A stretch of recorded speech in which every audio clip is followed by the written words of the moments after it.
Woody Marks enthusiast. Yeah, the last time that we recorded a podcast, we were so certain that the Texans were going to go to a Super Bowl, and then C.J. Stroud literally died on the field. C.J. Stroud just said no.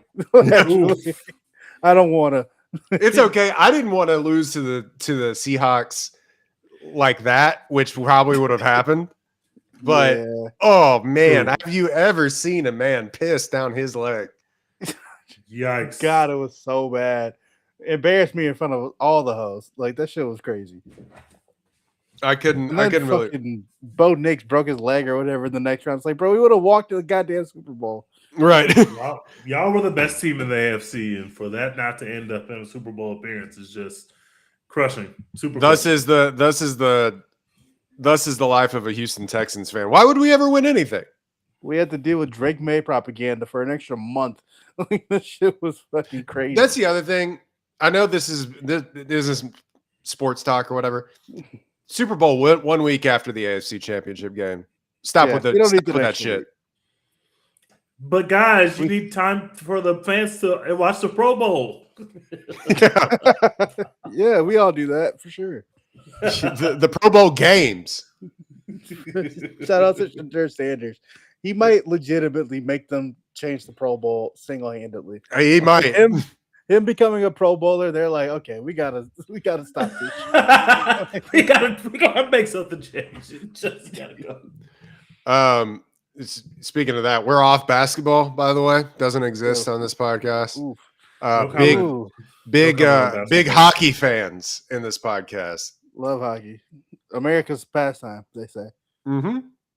That sucks, right? Like our fourth best sport. That we don't even care about. We don't even care about. Snatch your chain real quick. Twice. Not once, but twice. Connor McDavid is maybe the best player ever. He makes Jayshawn Tate money.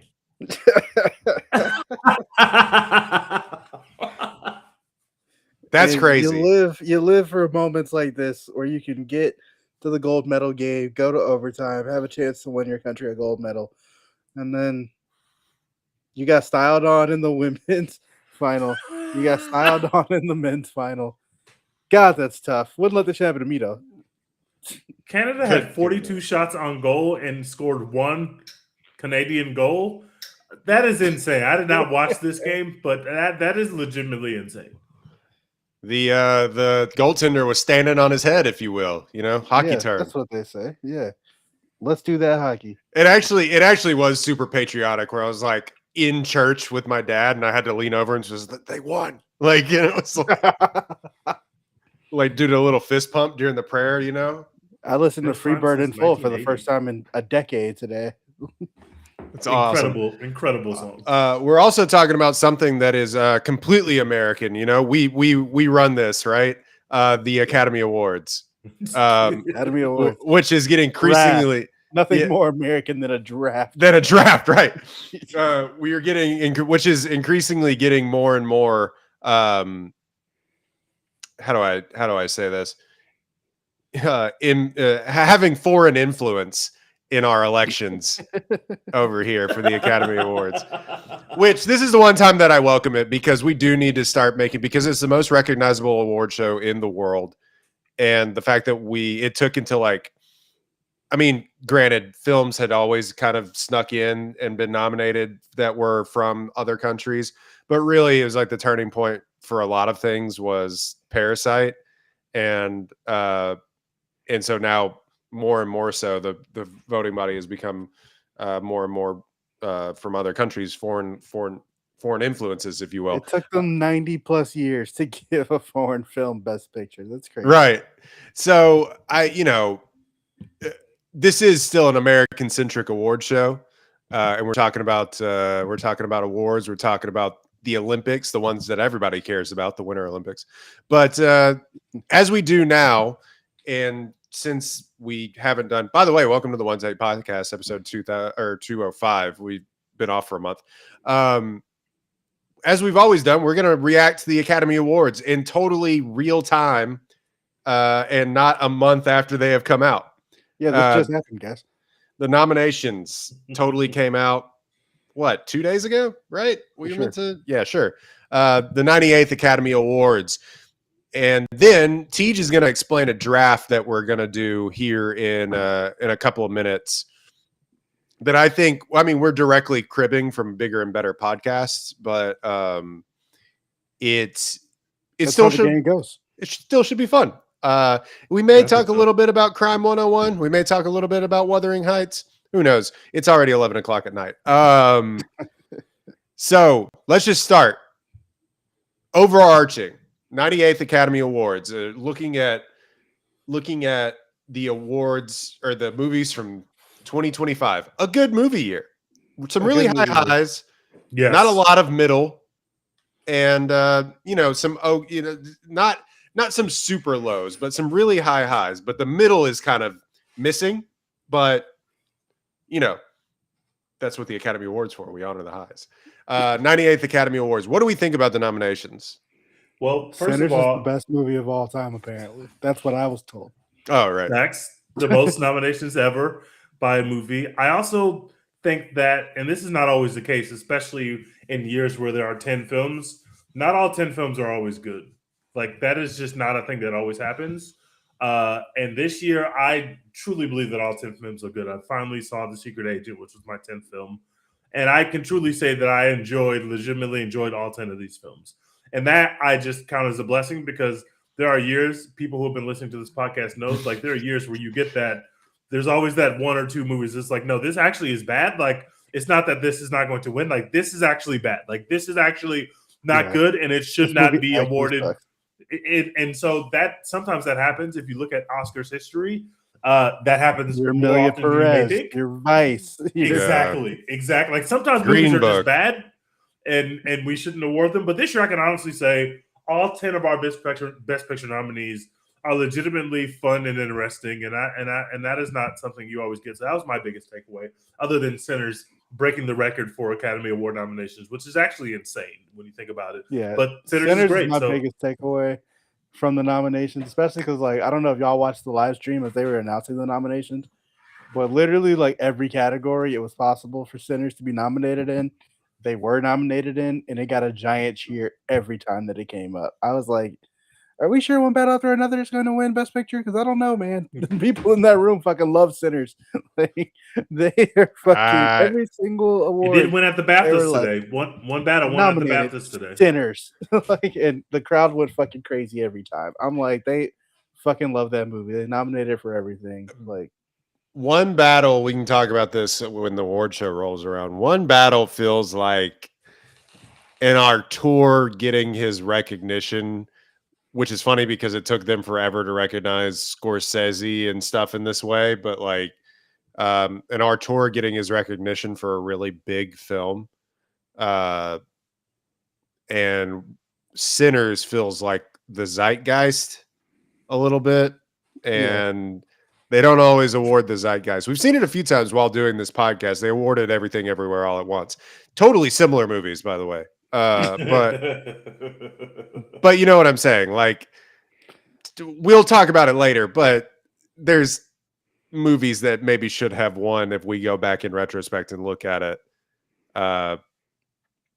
But especially in the Everything Everywhere. It's hard to put a gauge on it, because there are some years where it feels like a Lifetime Achievement Award, like Nolan winning for Oppenheimer. And then there's sometimes where they're like, we like this new guy, like Sean Baker winning everything for Anora. So, like, it's hard to be like. It also depends on the other. It also depends on the stacks of films. Like, of course, we loved Anora, but like you look at the Anora year, and they don't have. Yeah, they don't have anything as big as Oppenheimer or Barbie or whatever. Like, it's going up against equally sized films, except for Doom Part 2, which, if we're kind of like thinking about it, it's like maybe that should have won, and it's going to be the most recognized movie of all time from that year. But you know, that would have been the Lifetime Achievement Award for Denny. But it's going against films like Conclave, A Complete Unknown, The Brutalist. Amelia Perez. So glad The Brutalist didn't win. By the way. God. The Substance, and a big film like Wicked, which of course we'll talk about the films that snuck in there this year. But we'll start with the. You know what didn't sneak in this year? Wicked Part 2. It did not sneak in anywhere. You don't say. They completely shit on that film, and They were like, good for them. actually, we're good. I I have been changed. that movie stinks, guys. I don't know why everybody was so enamored, or actually why y'all got on this podcast and said it was good. And in I fact, had a good time at the movie theater, but it is not good. Like, I would It's not not say that Best the movie Picture is good. good. Yeah, but The- I had but a the good time at fact the that movie so theater. many people, it does show you that, like, not to be that guy on the podcast. Of course, we've seen less and less movies since we've been doing this, and I've changed jobs and done this whole thing, and that's why you get less and less podcasts. Just to quickly explain, but it does really bring to light that people see like 2 movies a year. Yep. Yep. Like it really is. That the stands are like, oh, we need to win awards for everything that we do. Yeah. Ariana Grande is the perfect person who should be awarded for literally everything. If there was one banger song in that movie, I think it's nominated for Best Picture. I honestly do, but there is literally not one banger song in that film. It just does not exist in that film. Yeah, they got to bring back the book choreography. That's what got them over the line in Wicked One. They're doing choreography with textbooks, and everyone was like, "This is the greatest shit I've ever seen," and so they got nominated. So for Best Picture for nominees this year, 10 Best Picture nominees. Guys, I got to tell you, I finished Begonia. Nice. Real cinema. I did finish Begonia. So it was Begonia, F1, Frankenstein, Hamnet, Marty Supreme, One Battle After Another, The Secret Agent, Sentimental Value, Sinners, and Train Dreams. Of course, the box office award for Best Thrilling Achievement goes to F1 for rocking so hard that we had to nominate it for a Best Picture. Hell yeah, I'm maxing. Yeah. It frame mogging everyone. Whatever the fuck that shit is. Yeah, so out of these, I mean, obviously you saw 10. I've now seen 8, and I will remedy that. I have not seen, look at me, movie boy, the quote unquote foreign films. I have not seen Secret Agent or Sentimental Value, mostly because Sentimental Value just didn't, and Secret Agent just didn't come out in my mid-sized town. So I haven't seen Sentimental Value, Secret Agent, or Train Dreams as of yet. But Train I'm Dreams is literally on 10. Netflix, bro. Like, just Train Dreams is the most accessible. Just click play. I am the most anti-Netflix person you know. I promise. That's fair. I'm very anti-Netflix, so I don't blame you on that. So out of these, I mean, obviously the betting favorite is One Battle After Another. Yep. Following in a close second is Sinners. But for a minute, it felt like it really felt like Hamnet was going to make a break for it. Hey, that's a great fucking movie. It kind of felt like it's really good. It kind of felt like, I don't know, Chloe Zhao's won Best Director before. I mean, we'll talk about her, but Jessie Buckley's straight up just gonna win Best Actress. Just hand it to her now. We don't have to. Yeah. So I don't know, Jim. I don't know, Jim. Could they give it to the Sad Sack movie? Like that's gonna make everyone cry?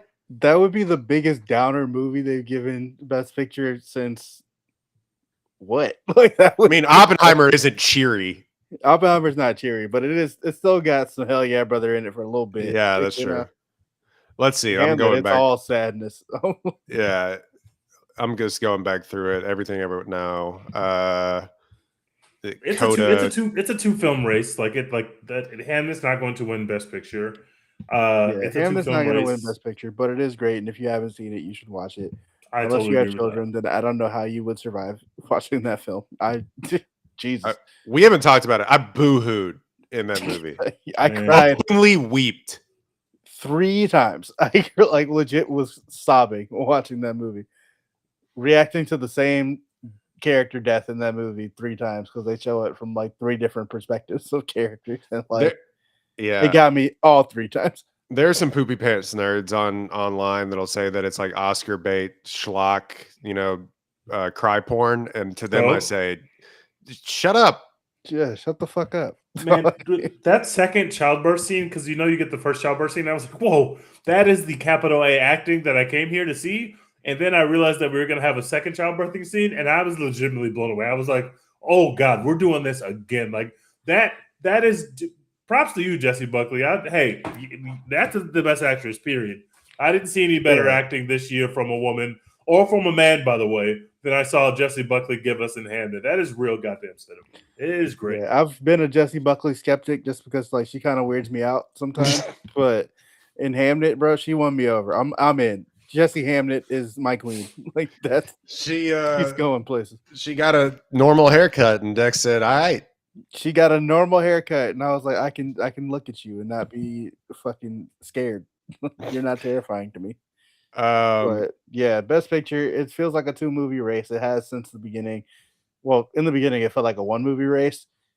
But I've always been kind of skeptical of One Battle After Another after seeing like the box office for it and how little that like normal people, quote for lack of a better term, like cared. Because yeah, and then once normal people started seeing it once it dropped on HBO Max or wherever it dropped, and there was all the backlash about like, oh, this is a really weird way to portray black characters, and it's weird that PTA is like inserting himself into this like weird interracial war movie thing. Like there's some skepticism there of One Battle After Another. Like once it went wider, that made me like, are we sure that Sinners isn't gonna win? Like it feels like everybody fucking loves Sinners, and it was a box office phenomenon. It made people feel good. Ryan Coogler's the shit. He's doing all the press and dropping gems. He's getting involved with that. You know what I'm saying? Like I something's telling me that Sinners is still, if not the front runner, it's right there neck and neck with One Battle After Another, and I wouldn't be surprised at all if they win.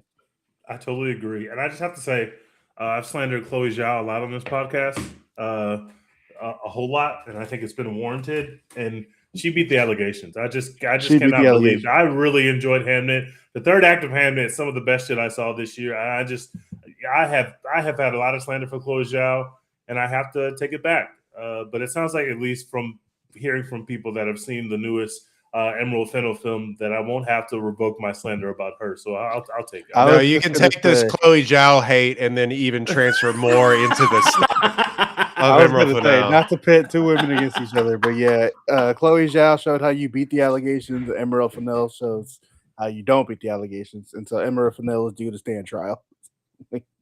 Not beating the allegations at all. Yeah, I'm interested to see how it goes. It may be a bloodbath down the stretch for both these films. It's interesting that it's like multiple WB films that are just probably going to win Best Picture, and then we're just going to sell WB to fascists. So that's fun. But that just makes me so sad. What a year for WB, and they're just getting sold anyway. Are we selling them to Netflix still, or is that not happening anymore? Paramount's still making a stink. Are involved. Netflix was still making a stink. Yeah, Netflix was like going and testifying before Congress, basically like how they do to make it seem like they don't want monopolies, and then they sell off something to make a monopoly anyway. And Republicans were like, no, it's too woke. Yeah, but their offer is like significantly less, I think, than what Paramount's is. And then that becomes interesting because then just Larry Ellison owns CNN and everything else. So Larry Ellison is just crying and moaning and bitching every time he gets a chance. Well, he won't let me buy my studio. And it's not any better that Netflix is the one who's currently in the lead, because that also sucks. There's literally no good guys here. Shit from a butt or poop from an ass. Yeah, this is the most shit sandwich versus douche milkshake shit ever. There's no winners. It's literally every outcome is bad. I don't give a fuck about Larry Ellison. I also don't give a fuck about Netflix. So we're in hell, guys. It's not great. It's not great at all. Yeah, it's not great. But two of their films, WB, are up for Best Picture, and they quietly just had the best year that anybody's had in movies this decade, I think. Yeah. So insane, crazy. Shout out to our friends at Focus Features, holding it down for the fake independent films. Right. A24 in the same way. Let's see. Sorry. Actor in a leading role. Timothy Chalamet is going to win for Marty Supreme. Leonardo DiCaprio, One Battle After Another. Ethan Hawke, Blue Moon. Michael B. Jordan for Sinners, and Wagner Moura for The Secret Agent. There's like a weird contingent. Like Wagner Moura could win and just snipe Timmy, but He's real I think good it's in this no movie and The Secret way. Agent, but it should be Timmy. people like Wagner Moura. Yeah, They he's a very can't. They likable can't guy. do my boy like that. Okay. They might. can't do that to my boy. Have you seen what they've done to Leonardo DiCaprio? He's been campaigning for 7 months. Let him have this. God damn it. I'm just saying, if I had to call one upset on the night, it's going to be that Timmy Chalamet dresses in a highlighter suit and then loses to Wagner Moura. Kylie Jenner consoling him on the. I don't think he's losing. Wagner Moura is really good in The Secret Agent, but The Secret Agent, while a very good movie, is not as good as Marty Supreme. And I just think it's Tim. I just think it's Chalamet's moment. I think It also just hadn't been seen. Like people That's a good pretty point, much. too. A lot of people saw, or it was screened for a lot of people. A lot of people talked about Marty Supreme, and it made pretty good money and for an A24 film. And he's like you said, he's been campaigning forever. He's going to be like he's not 30 yet, I don't think. So one of the younger Best Actor winners. And then it's just the juxtaposition of Leo losing again is very funny, but I don't think he cares at this point. I think Timmy's a fresh 30. He turned 30 in December. Oh, okay. Good for him. So he'll be 30 years old, still looking like he's, 22, but Yeah, he also, I could definitely, like, if Wagner Moura won, I could see Timothy Chalamet like openly sobbing in that he didn't win. Which, like crying, like for real. like I could see him openly, like without shame, crying in the Dolby Theater or wherever the fuck it is that they do that shit in. But we'll see. I think they're gonna give it to him still. Yeah, I feel like You're right, but I mean, I'm really glad. It's really cool to see. But there's some heavy hitters, like two young stars, Michael B. And I mean, Wagner Moore is not old, but he came from TV. He has had a really cool story. Ethan Hawke and Leonardo DiCaprio, like just some really heavy hitters on that. I will say, if there's an upset here, then we'll know the sweep is on for. Like, if they were to give it to Leo or give it to Michael B. Jordan, then it's like, oh yeah, it's over. They're giving everything to that movie, whichever one would win in the situation. Yeah. Very cool for Michael B. Jordan to be nominated, but I don't think he has much of a shot. But we always have to have drama in one of the major acting categories, and there's literally no drama in Best Actress whatsoever. So it makes sense that there could be some drama in Best Actress. The supporting though is where all the drama's at. That's where all the drama is. Well, yeah. Either way, on both sides. Actress in a leading role, Jessie Buckley for Hamnet, Rose Byrne, If I Had Legs, I'd Kick You, Kate Hudson coming out of nowhere for Song Sung Blue. Nobody has seen Song Sung Blue. It's not a movie that exists. There's always one or two Oscar movies every year that do not exist. You know what's funny? We said it doesn't exist, and it doesn't exist culturally. You know how much money that movie made? It made like $100 million. Wait, really? I swear to God. People love a musical, man. Yeah, hold on. That's insane. It came out over Christmas. It has 2 likable leads in it, and I think it made like Who's the other lead? Hugh Jackman. Oh, but it looked like a fake movie, but it got good reviews. And let's see, worldwide it has made. Okay, I lied. I thought it made a lot more money than it did, but it like really grossed more money than it should have. $57 million, significantly less, but it was on a $30 million budget. And so it made its money back plus $20 million. And got Oscar nominated. So there's it got Oscar nominated. There was somebody Focus features, baby. But there was somebody that got left out. Renee Resby, Sentimental Value, and Emma Stone for Begonia. There was somebody that got left out for Song. Sentimental Value has like 9 actor nominations, bro. Like, and I like Sentimental Value. But I think that we did a little bit too much of giving them. I think they have 3 acting nominations for that movie. Two Best Supporting Actresses and 1 Best Actress. So plus a Best Supporting Actor, so 4. That's too much. I'm sorry, it's too much. It's too much. But yeah, the big snub, quote unquote, according to some people, not to me, for Best Actress was No Chase Infinity for right. Sorry, apologies to Chase Infinity, and that's her fault because she wanted to avoid smoke with Triana, who's her friend, but she belonged in Best Supporting. She should have been in Best Supporting. In Best Actress, but she She wasn't. wasn't in the She movie didn't have a chance nearly there. enough. Yeah, They should have put both of them in best supporting and let it duke it out, I guess. But I mean, tough to pit Which those two like is against each fine, other. which you can do. Like we saw sentimental value is doing it right now. Sentimental, you could have had two sentimental value and two one battle actresses, and nobody would have blinked an old eye. lady that won over Stephanie Sue and won everything all at once. Jamie Lee Curtis. Jamie Lee Curtis. Jamie Lee Curtis. Yeah, it's like you can run them both in the same category and still get your win. You don't have to worry about splitting votes. They'll just give it to the person that you choose. And I respect Stephanie Sue for saying, I'm not just going to hand it to you. I'm getting I'm in not there ducking too. smoke. Yeah, I'm not ducking smoke. And Chase Infinity, who was great in the movie, like Tiana may not win anyway. It looked like Tiana had a layup there, but it doesn't look like that anymore. So you really could have got that nomination under your belt at the very least, and it would have made sense. And I'm just sad that we didn't get that because Chase Infinity, let me just tell you, a little too young for me, but man, she has been fucking killing every look you have seen for like Everywhere. 3 months in a row. It's actually insane what she's doing out here. Every TikTok is a banger. It's insane. Red carpet look is a banger. Yeah, I came away from one battle after another thinking that Chase Infinity was like one to watch for the future and not like we need to award this performance right now. Like I didn't think it was like one of the 5 best performances of the year or anything. But Same. Yeah, she's definitely going to be back.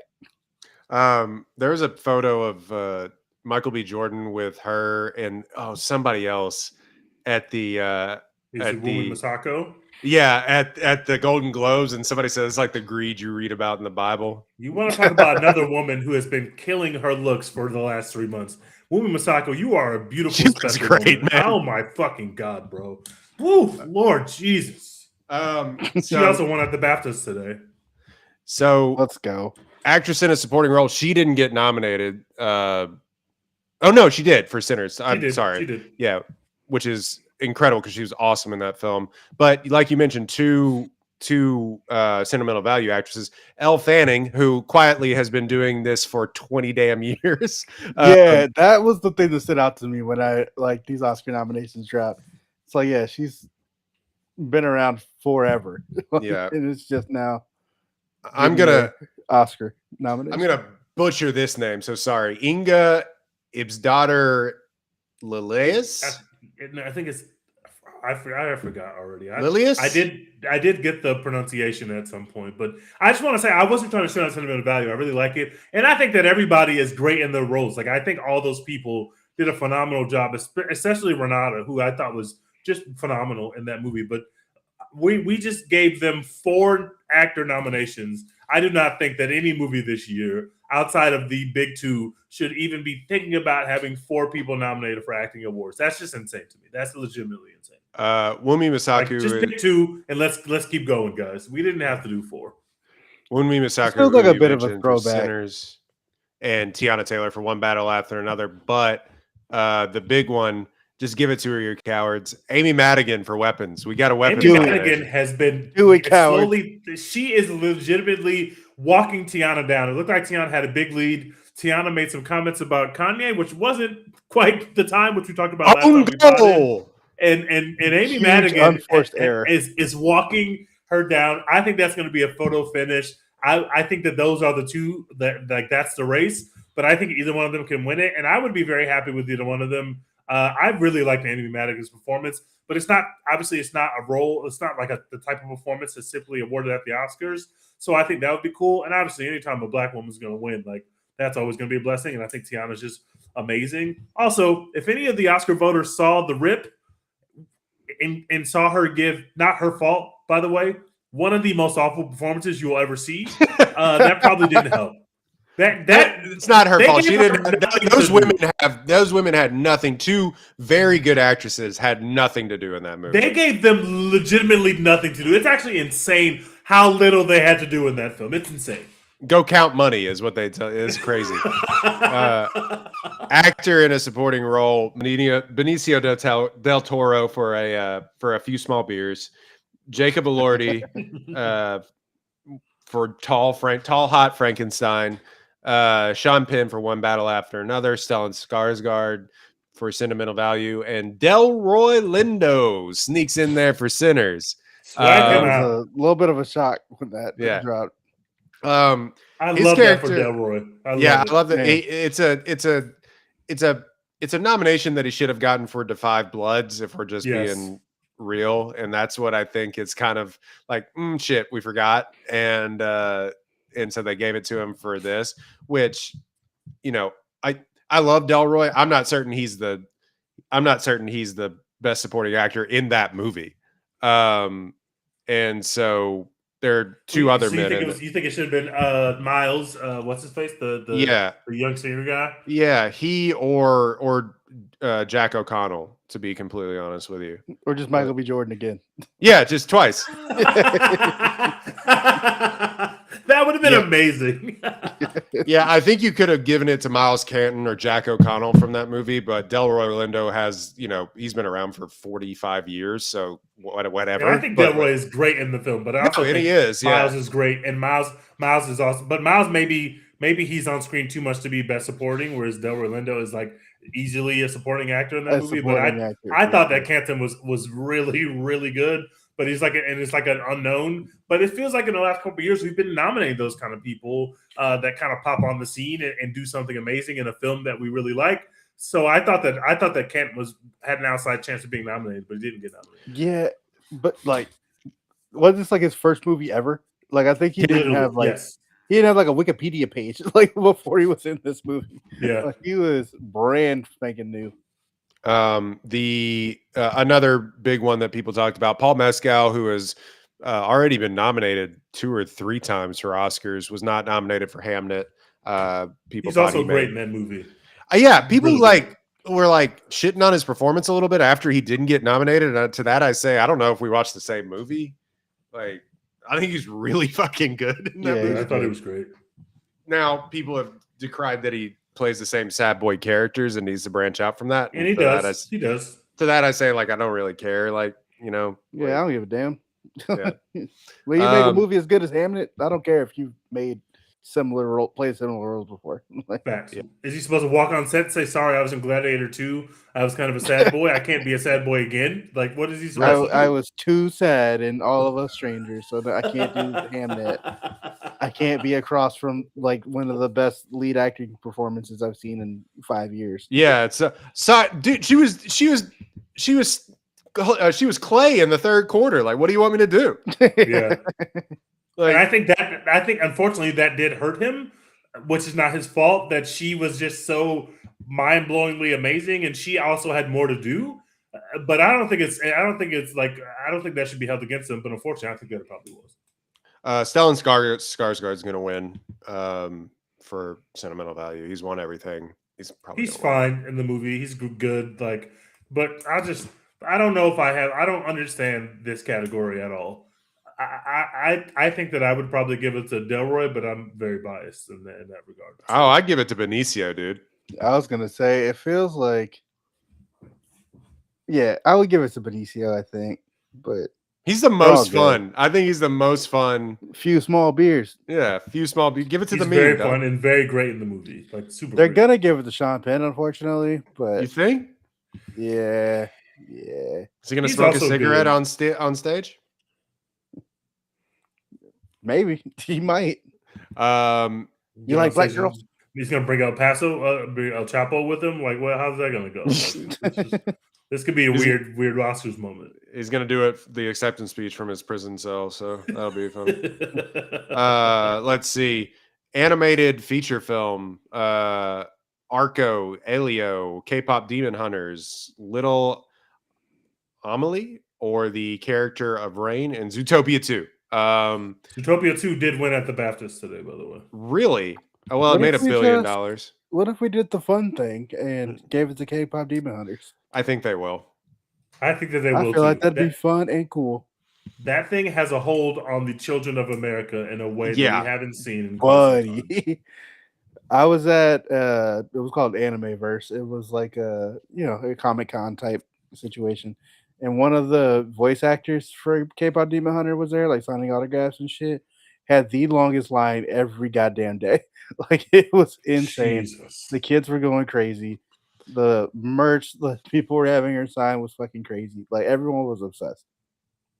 Good man. Golden fun is though. everywhere. It's going to win Best Song Yeah. by a landslide. It's probably the race that's the most layup race Over. Decided, yeah. like that race has been decided. That song is fucking everywhere. The WNBA is using it. I've heard it on NBA broadcast last weekend. Like it's just legitimately everywhere. And that movie just fucking rocks. Like it's a great So movie. much fun. It rocks. It's really good. Yeah, nobody Much saw better than fucking Zootopia 2, Arco, which is whatever that is. Nobody saw Elio. Nobody gives a fuck about the character of Rain or whatever. Everybody saw Zootopia, but like, just give it to K-pop Demon Hunters, cowards. Everyone Yeah. saw Zootopia, and then no one ever talked about it. That I still haven't is seen it. 100% my take. Is that literally no one talked about it, and people love Zootopia 1, and people talked about it, and people saw Zootopia 2 and was like, I like that, and then they literally never thought about it again. Same for me. It's I was also like, this is still good. in theaters right now. Yeah. New this year. This is just in alphabetical order. We'll get down to director here in a second. Hold on.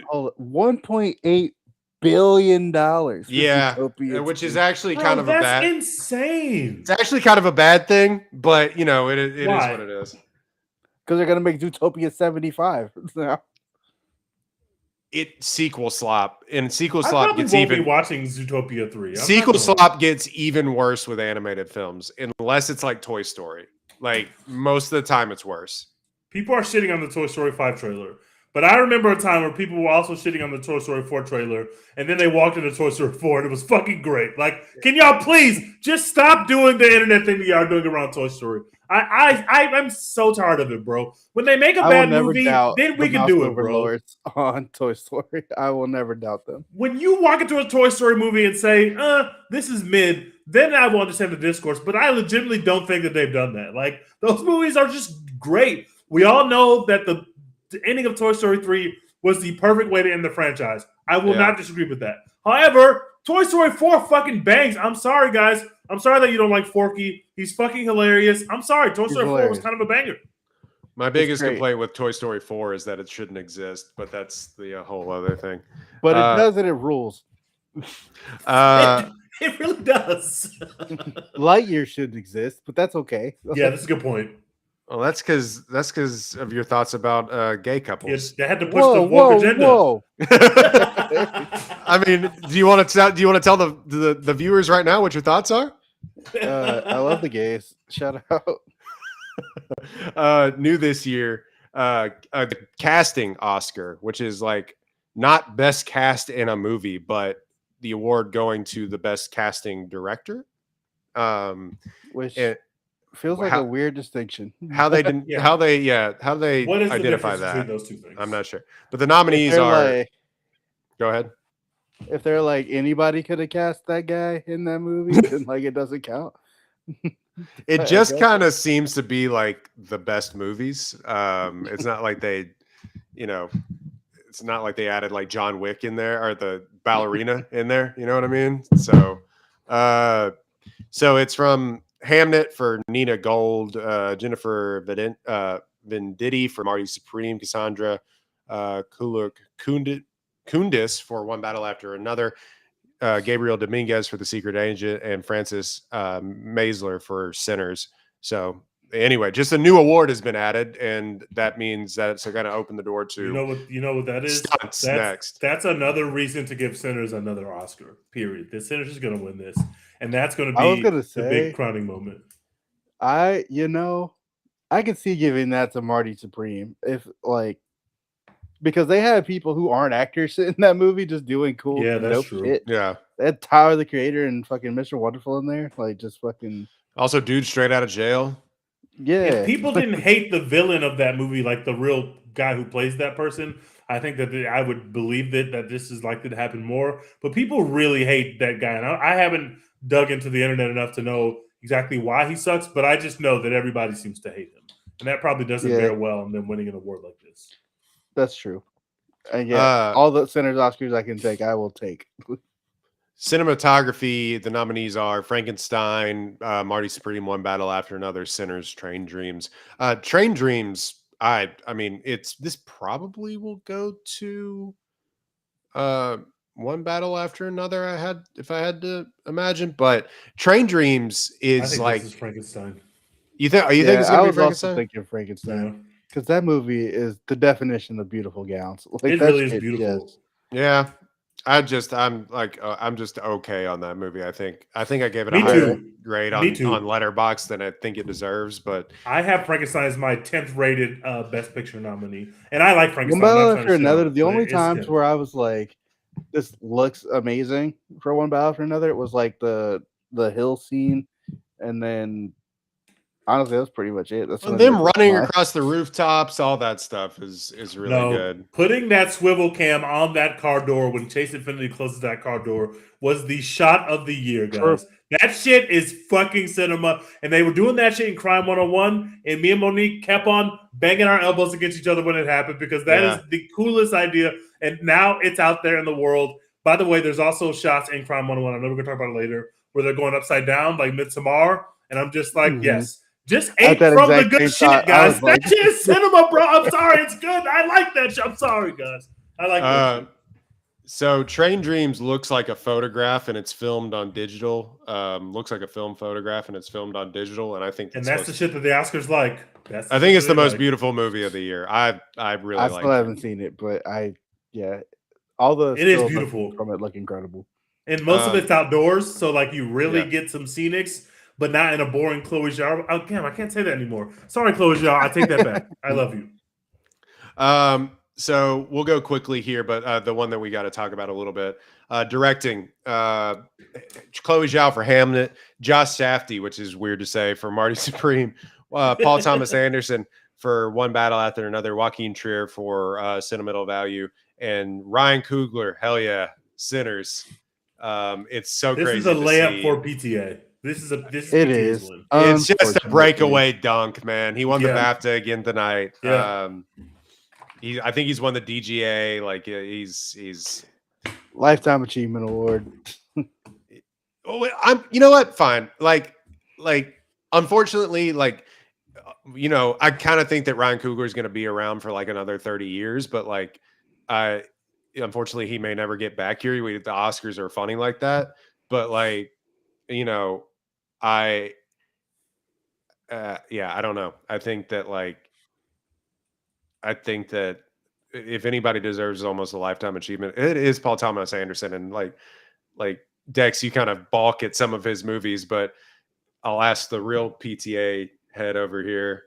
I mean, what do you think? Why does he deserve the lifetime achievement award? He made Phantom Thread and they didn't give him anything. He made Boogie Nights, they didn't give him anything. So like this is coming good. Like this is his time. He made And I There Will love Be Coogler. Blood. They didn't give him He anything. made There Will Be Blood. They didn't get like he has given us too many bangers, and not just bangers, but bangers that are specifically in the vein of movies that Oscar voters like.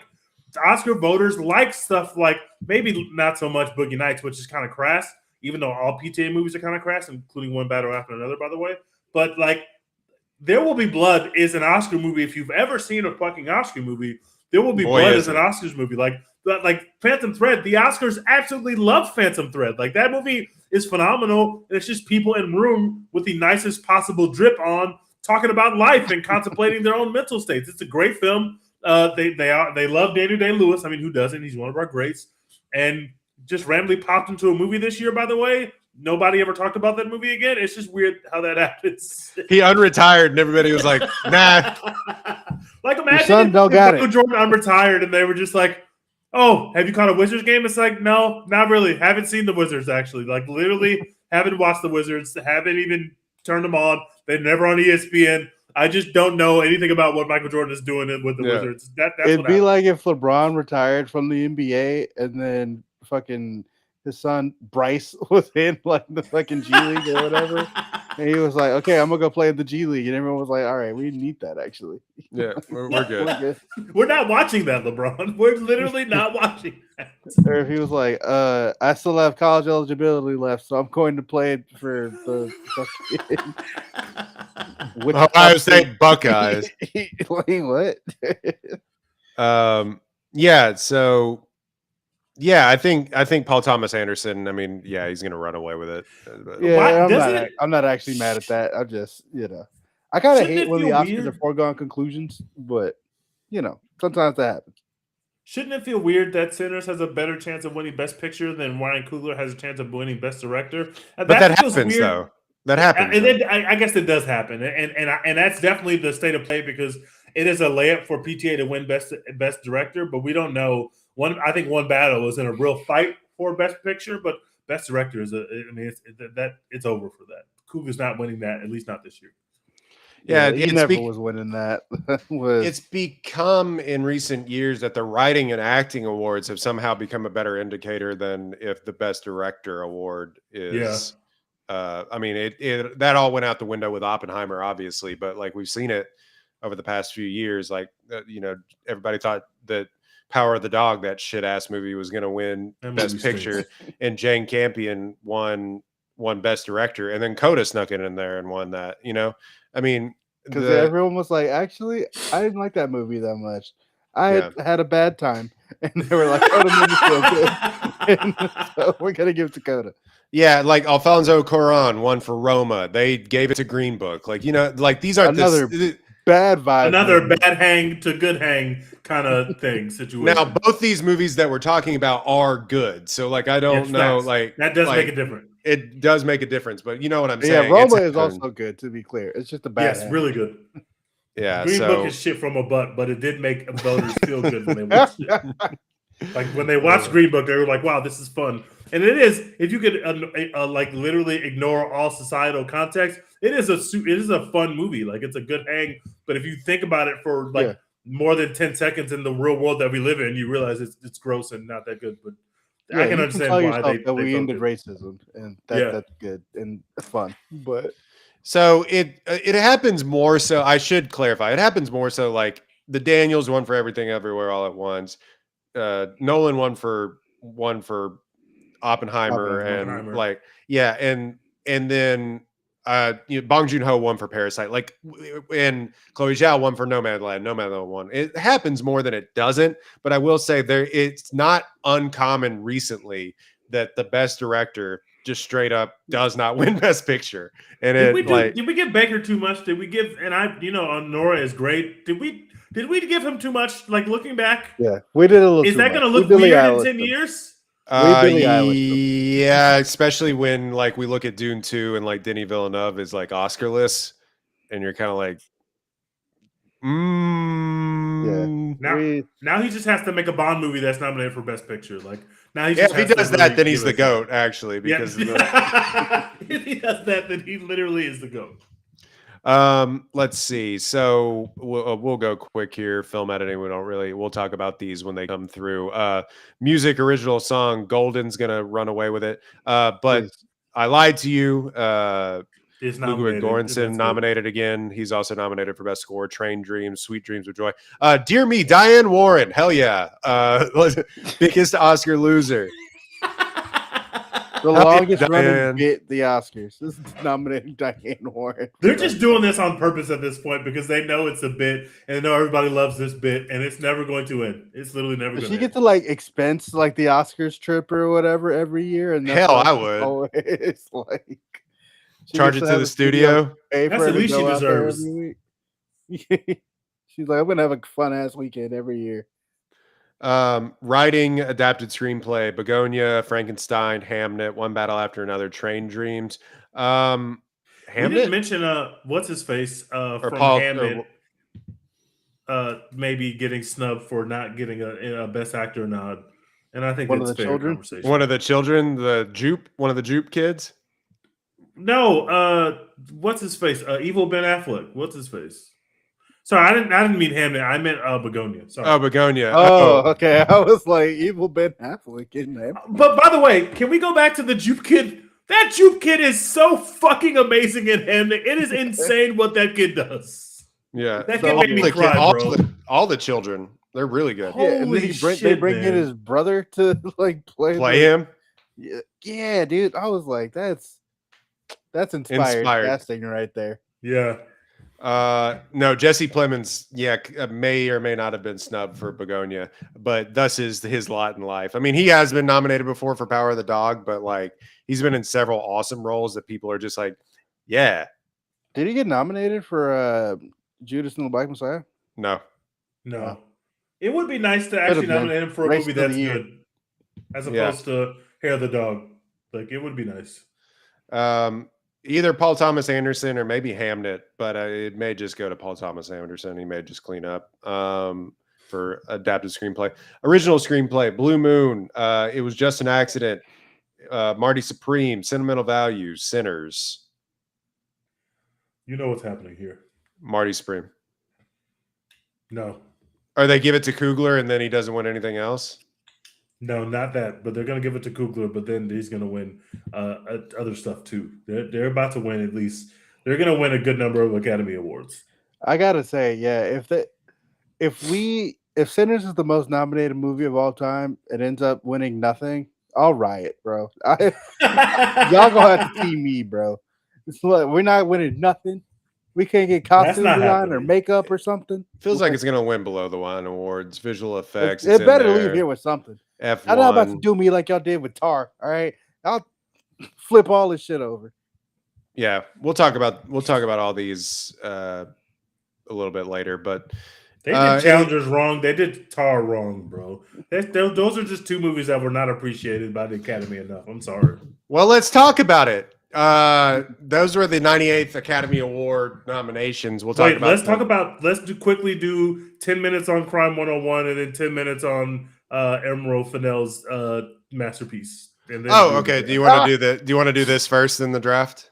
But y'all do. I'm gonna check out for a second. So y'all do Wuthering Heights. I have not seen this film, so y'all talk about that, and I'll be right back. Wuthering Heights, 2026. Emerald Fennell, starring Margot Robbie and Jacob Elordi. It is made the most money in America. I don't even have to read. It's Wuthering Heights, but not really. It's in quotes. Dex, what did you think? Emerald Fennell does not beat the allegations on this one. I say always, she's made 2 movies before this, but in both of those movies, it felt like she set up a really cool idea, and then instead of like focusing on fleshing out the really cool idea, she decided she had something more boring to say. And so that's what she did. And she did that in this movie also, because I haven't read the book Wuthering Heights, but it sounds like it's very romantic and like, about love and longing and, Loss, absence, making the heart grow fonder, etc., etc. And this movie is all about fucking, which like that's cool. Like Margot Robbie and Jacob Elordi are very attractive, and watching them on screen fuck each other, that's cool. That's fun. That'll sell you a lot of posters or whatever, but it doesn't make for a great movie. And Emerald Fennell just spent way too much time on them fucking and not much else. Well, you're kind of selling me on this movie, Dex. But TJ, at the risk of sounding like a creep, it's not risque enough at all. So it's not. Got it. Like, quite frankly, this is gonna sound at the risk of sounding like a creep. Margot Robbie and Jacob Elordi are too famous to get naked, so it's just not. It's like. It should be rated R, but it's like the softest R possible. Oh, got it. Never mind. I'm out on this film. To me, I don't know. Dex, am I wrong? You're not wrong. It's definitely got softcore vibes to it. Like it's, you can take your book club to go see it, and they won't be totally scandalized. They'll be kind of into it, but like I watched The Housemaid this weekend with Sydney Sweeney. That was way more risque than anything that happened in Wuthering Heights, and they sold Wuthering Heights. Is not afraid to pull those things out. We know she's not afraid of that. That's what she's here to do. Yeah, but look, anyway, Margot Robbie is like one of the most talented actresses we have today, like legitimately. Right. She's constantly doing movie star shit. It's impossible for her not to. You've seen her. Like, she's always doing movie star shit and making it work. And Jacob Elordi is also pretty good, given just how his character is kind of just a big dumb idiot for the majority of the movie. But man, Emerald Fennell just kind of sucked all the interesting parts out of the story and just replaced them with sex. And pretty, safe sex. It's a Wattpad movie. It's a fan fiction ass movie. It's a fan fiction ass movie. It, Beautiful gowns though. I did yeah, see it in IMAX and like it looks incredible. She kind of over relies on rain, but the rain always looks incredible when she does it. Movie rain is one of my favorite things, and like yeah, there were like 18 rain scenes in this movie, but they all look cool in IMAX, and the music is great. Shout out to Charlie XCX, but I yeah, think I'm gonna C die minus. in this house. Emerald Fennell not beating the allegations. Yeah, Yes. I've gone. It's gone down in my estimation since I've watched it. At first, I was like, that was whatever. D plus for me. It's gone down. Damn.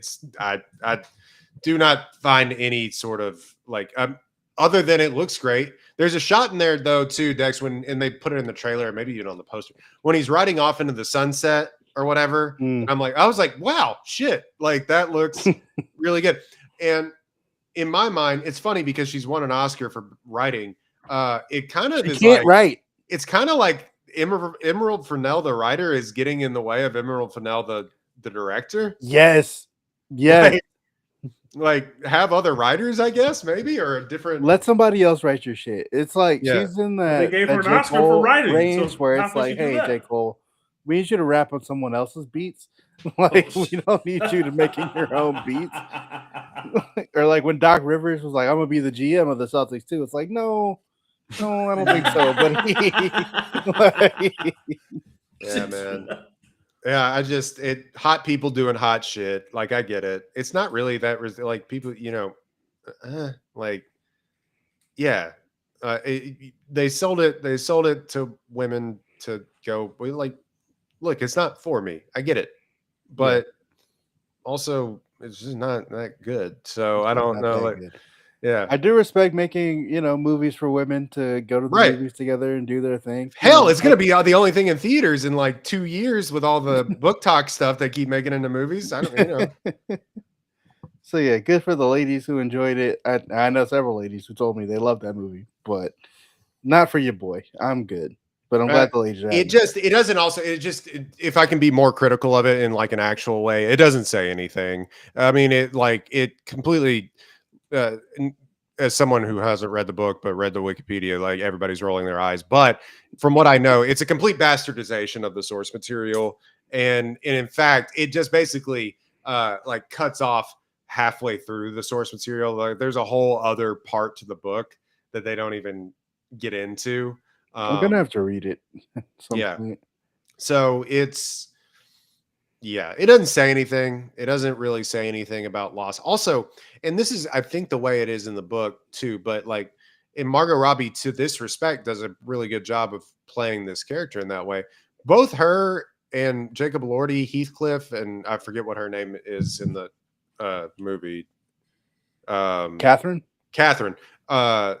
play absolute douchebags. They're the worst.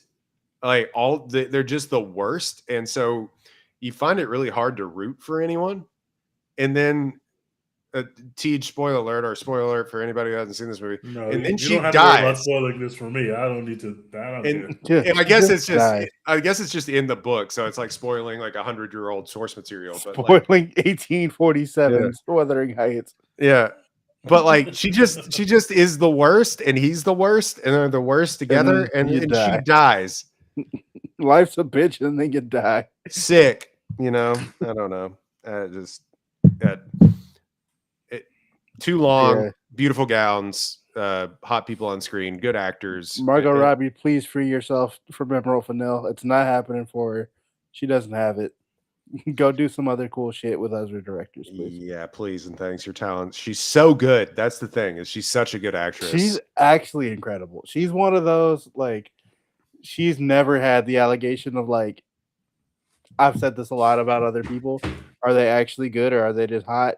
And no, she's actually good and always. I can tell you, I watched the Sydney Sweeney movie, The Housemate. Like she is phoning that shit in, and like she's so uninteresting. And Amanda Seyfried is acting circles around her in that movie. So like, she's not that. Like, so, you know what I mean? Like I don't know. Margot Robbie, like there have been multiple movies now, at least like 3 or 4 movies now, where Margot Robbie pops on the screen for the first time, and you're just like, yeah, this is one of the most beautiful people I've ever seen. And then she starts acting, and you're just like, yeah, okay, this is one of the best actors working today. Like, Yeah.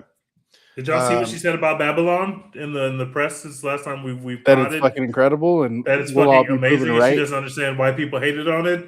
I feel like she was directing that literally at Royden, and I love you for that, Margot Robbie, and thank you for doing You so. know, The real ones know that Babylon is real cinema, and it's fucking great. And that's some of the best acting that she's ever done. It's just we'll be proven right in due time. Sure, She's you will. literally amazing. She's amazing. She's literally amazing. She You watch happens that, to be you're like, easy to this look is at a and movie incredibly star. gorgeous. I but she think also that is a great I actress. think that the project that I made that people didn't like initially should be reconsidered in the public eye. What? She's right. She's right. An artist reclaiming her own art in real time. She is right. Yeah, you can do that when you're right, like Margot Robbie.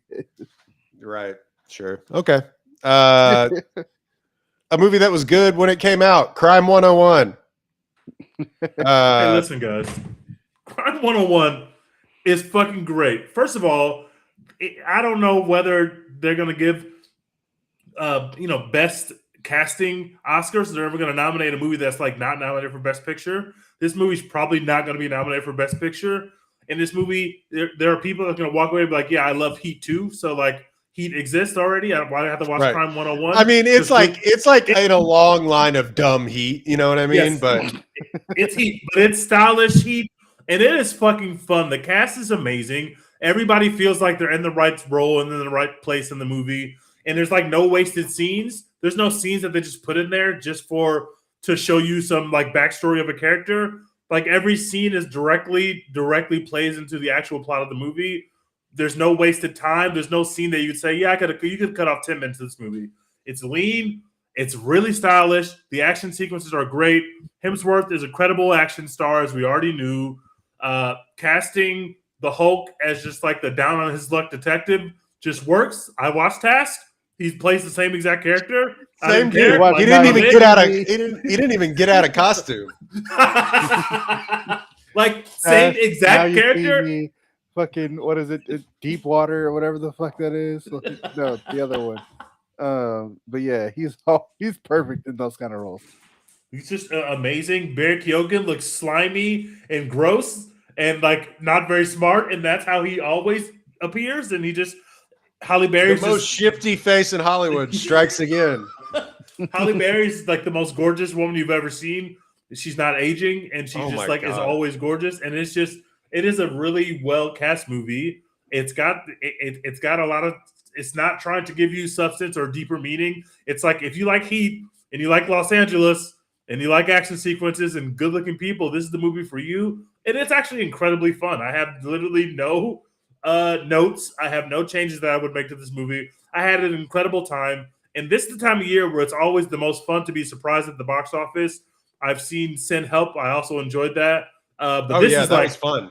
This is like this is better than Send Help. And I really enjoyed Send Help. But this is like, whoa, this is like an incredibly good movie that we're getting in the middle of February slop. And I'm just glad that we got it. I'm glad that this movie exists. And I'm probably going to watch it again the next couple of weeks. I enjoyed it that much. I really like this movie. There's been some it's like we're kind of out of Dumpuary a little bit. There's been some really good movies dropped in the past month and a half. They're saying Pillion is real cinema. I haven't seen it yet, but they're saying it's real cinema out there.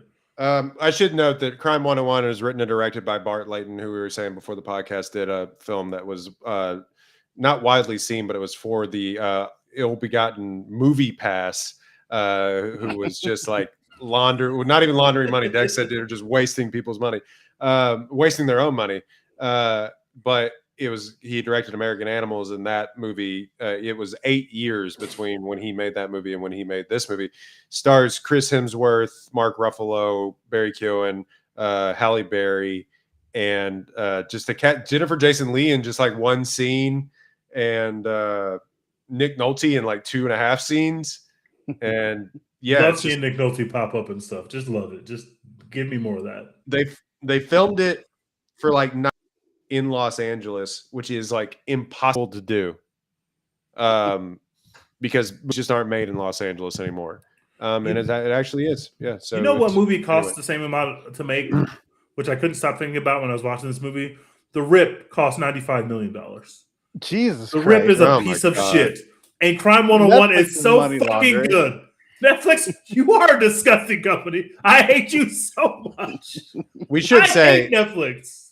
we should say there's a reason that like they put that out straight into the Netflix, injected that into their veins, because this was put out by Amazon MGM, who is also an equally bad company for their practices and whatnot, you know. But it has only made like $46 million in a couple of weeks. So, but that being said, when they drop this directly into Amazon and people's homes, people are going to be talking about it. And we will tell you right People are now, gonna be like, wow, why did this no one is tell the me? annual Yes. The Menu Award Yes. for film that Yes. people are going to be talking about on Twitter in 2 weeks. I walked out of the movie theater and I literally thought about The Menu because this is better than The Menu. Like, people were obsessed with The Menu when dudes and dads all around the fucking country who never leave home because they're watching their kids or working or whatever the hell dads do, when they get their eyes on this fucking film, they're going to be obsessed with it. Your dad's going to like this movie. Your granddad's going to like this movie. Anybody who likes Heat should watch Crime 101 and just watch the fact that a director and a writer who loves Heat made Heat again, except for it's different and it's stylish, but it's fucking Heat. People are getting robbed. Twists are happening. People are going to fucking be obsessed with this movie once it hits Amazon. And I can't wait for everybody to experience it because it's fucking fun. I'm glad I saw it. One of my homeboys I was with was like literally on the edge of his seat when like during the climax of this movie. Like literally like took the recliner and like sat it straight up so that he could be on the edge of his seat. He had to lock in this movie. Dex, what'd you think about it? Obviously, because I don't know when's the next time we're going to review movies, but yeah, I really enjoyed it. I had a great time. I literally just saw it right before we got on this podcast. Went with a few of my friends, which is always fun at the movies. Yeah, a couple of the girls we were with, they were tearing up. They were crying. Like at the end of the movie when Hemsworth and Monica Barbaro, you know, have their. I should mention she's in the movie too. She's got it. I don't know what it is. She's good, man. I fuck with her. Yeah, she's good. But yeah, that movie was dope. That was awesome. I'm glad I went and saw it. It's like in that. I think it's like just below Black Bag for me, but it's in a similar spot of like spy robbery movie where you're gonna watch it at home and be like, yeah, this is awesome. This fucks. So yeah, it's like a B+. It's dope. I have it above Black Bag, and I liked Black Bag. I like this much better than Black Bag. Like you don't want to know what my letterbox rating of this film. Like this is my. You give this 5 stars. He made this movie for me, bro. I enjoyed the shit out of this film. I love this film, bro. Tej, no, man, this isn't a 5-star movie. What are you doing? I absolutely love just looking this at all movie, the man. places the rich people are, and he's like, yeah, I've been there. I go there every week. Yeah. Oh, that's where I got my watch stolen. The fact that it was set in LA did help me. I love movies that are set in LA, but come on, this movie's got so much fucking swag. Like, why are you having millions and millions of dollars in diamonds being transported by just 2 dudes in a car? I don't know, but I'm really glad that they were doing that so that we can get some real fucking cinema. Let's go. He gave it 5 stars and a heart, and he liked it on Letterboxd. Guys, I love Crime 101. Hey, it's not going to be nominated for Best Picture, but let's just give it something. Let's just nominate it for anything, Oscars. Please, I'm begging you. This goes in my F1 category of 5-star movies just because it's so much fun to experience at the movie theaters. F1, probably not a 5-star script, but a 5-star experience. Same thing with Crime 101. Turn it up. 5 stars for Crime 101. I'm telling you, we are going to crown this award, and we got to start doing it and put it on Twitter. The Menu Award for film that's going to get aggregated by movie accounts online. Yeah, they really shut down Ventura Boulevard to do this wreck scene. This is gonna be one of those. Why did no one tell me this movie was so good? They should put more movies like this in theaters. And we're all gonna. I'm here for Crime 102, Crime 110, Crime 45, like whatever we're doing. Crime, I'm in. Let's just do more. Crime I-35, and it's just in traffic. No, I thought this was really good. It like I'm not. I'm stealing this directly from the Big Pick in their conversation with the director, but it's like a more interior, like heat, I guess, if you want to even call it heat. It like has obvious similarities to Los Angeles crime movie, cop pursuing one guy, so on and so forth. The acting performances are not on the level of Heat. Newsflash: No. Chris Hemsworth isn't Robert De Niro. Exactly. But what? And in fact, like his accent would tell you that as well too. Like it's just slipping throughout the. I'm from Los Angeles, and you're just like, yep, okay. It's also very funny because it's like Monica Barbera, very beautiful woman, and she immediately degrades herself with this freak who will not talk to her about anything that he does, only because he looks like Chris Hemsworth. Like if he didn't look like Chris Hemsworth, it wouldn't work. Watching these movies, it's like, yeah, there's a guy that looks like Chris Hemsworth running around robbing people. Like, you know, like obviously the first time you see him do it, he's in a mask. But then after that, bro, he's just like Chris Hemsworth beat up a guy in the gas station. Nobody reacts. Like nobody does anything. Oh, that's There are Thor. multiple times in this movie where I thought he only gets away with this because of how good looking he is. Like everything with the girlfriend who he's literally not telling anything about his life to. He literally walks up to Halle Berry, who might be the most gorgeous woman to ever exist, and strikes up a conversation with her while she's like in a rush. And she would blow him off 99.9% of the time, but he happens to look like Chris Hemsworth, so she just like strikes up a conversation, and that becomes a plot point in the movie. Like, there's no way that works. If I walk up to Halle Berry right now, she's gonna look at me like the Help, and I'm gorgeous, but I'm not fucking Chris Hemsworth. So like, it's not going to work like that. But he looks like Chris Hemsworth, and he gets away with shit he shouldn't get away with. You saw her Tinder matches, like that shit was not. That shit was not busting. It's a funny bit they put in there. Also, it's kind of crazy that like you know, her boss's whole thing is like, you're washed, you're 53. Halle Berry's actually 59, and so right. She's just got it like that, man. Look, she's her. Unbelievable. I mean, just incredible work. But yeah, I think Ruffalo is really fun and good. He just plays that haggard guy really well. Should mention Corey Hawkins is in here for a hot minute though too. It's good to see him. You're in the Heights. But yeah, the Hemsworth performance is the one that I'm just stuck on. Like, it's really interesting, and he has the action star chops, but he's also doing this thing where he's like not talking, he's not making eye contact. It's, you know, whatever the reason for that is never really explained, whether it's just his past or he is dealing with some affliction is what I would probably say. But like he's sitting there and he's from a foster home. He had a troubled life. But then there's a moment when he comes out and he's talking to Halle Berry like he's about to ask her to, you know, to the club or whatever. And he just has the most confidence in the world. Yeah. And I'm just like, that is a crazy switch to flip in the middle of this movie. And then of course he's like Barry Keoghan throwing 110 miles an hour, but he doesn't know where it's going. Like it's like it could be strike three. It could hit you in the head and send you to the hospital. And, every scene where Barry Keoghan is holding a gun, he is doing the worst possible thing possible in terms of the efficiency of how to do this without being caught. He's just like the absolute antithesis of the Hemsworth character. He's sloppy. He's just fucking yelling at people. He's just fucking coming up with the worst possible insults to call people during robberies. It is really hilarious to watch. Bro is yes-anding a robbery. Like, yeah. You lay on top of him, and you lay on top of him.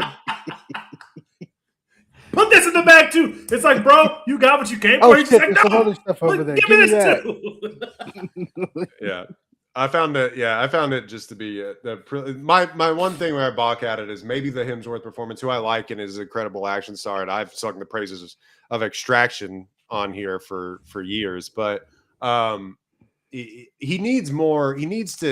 He's going for like the James Dean, like the old school Hollywood, like interior thing. Like he needs. Not to be funny, but he needs to be more.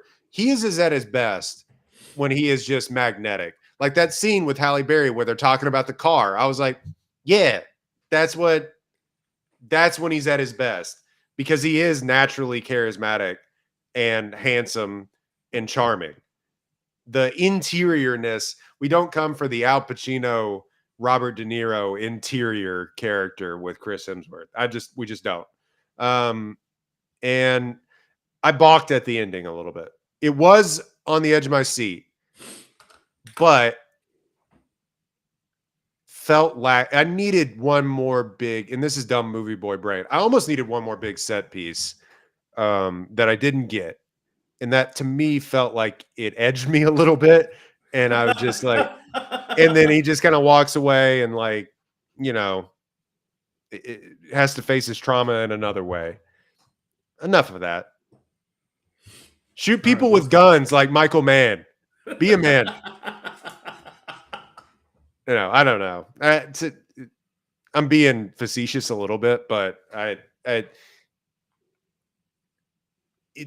ended hastily and not hastily enough. I don't know how to describe it other than it was a long movie and then it just was done. You know, like, yeah, abruptly is probably how I would put it. Anyway. I didn't even see that Sean Penn won Best Supporting Actor at the BAFTAs. Wow. Didn't see that. Uh-oh. All right. So y'all want to do this draft? Yeah, okay. So explain it to us like we're 5. So there's going to be 5 rounds of our drafts. We are drafting only from the 2015 through the 2025 Oscars, and we're going to set history right today. What we're going to do is, for all the major categories, which I'll go through in a second, we're going to change out an Oscar, and someone who did not win that particular Oscar in that year will win that Oscar in that year, and we will change that up. And the categories are going to be Best Picture, Best Actor, Best Actress, Best Director, and a biggest snub that did not get nominated at all in those 10 years. So basically, you can pick a Best Actor or Best Actress or Best Picture that did not get nominated and then put that into give them basically a nomination. That's the 5th category. And we'll draft. You pick whatever category you want from as we go through the rounds, but you cannot change an award that somebody else has already changed, which means in the same year, if I change the 2018 Best Actor Award, you can't then change the 2018 Best Actor Award behind me. And that's it. Okay. So can I it will be for movie yeah, we will do that. But it will be real quick. It'll be for movies from 2014 to 2024. So the 2015 Oscars to the 2025 Oscars, last year's Oscars. Correct. All right. Let's get our thoughts together and reconvene. Wish I could pause this somehow. Let's see. But I can't. I hope that the audio is better than the video because the video is real choppy for me right now. Yeah, it's lagging on my end too. I think it's probably just because I'm hosting it on my laptop. I think the audio should be good. I'm gonna double check on. It still sounds good. Okay, BRB.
Before we start, guys, the Marty Supreme tied for most losses ever from a singular film at the BAFTAs.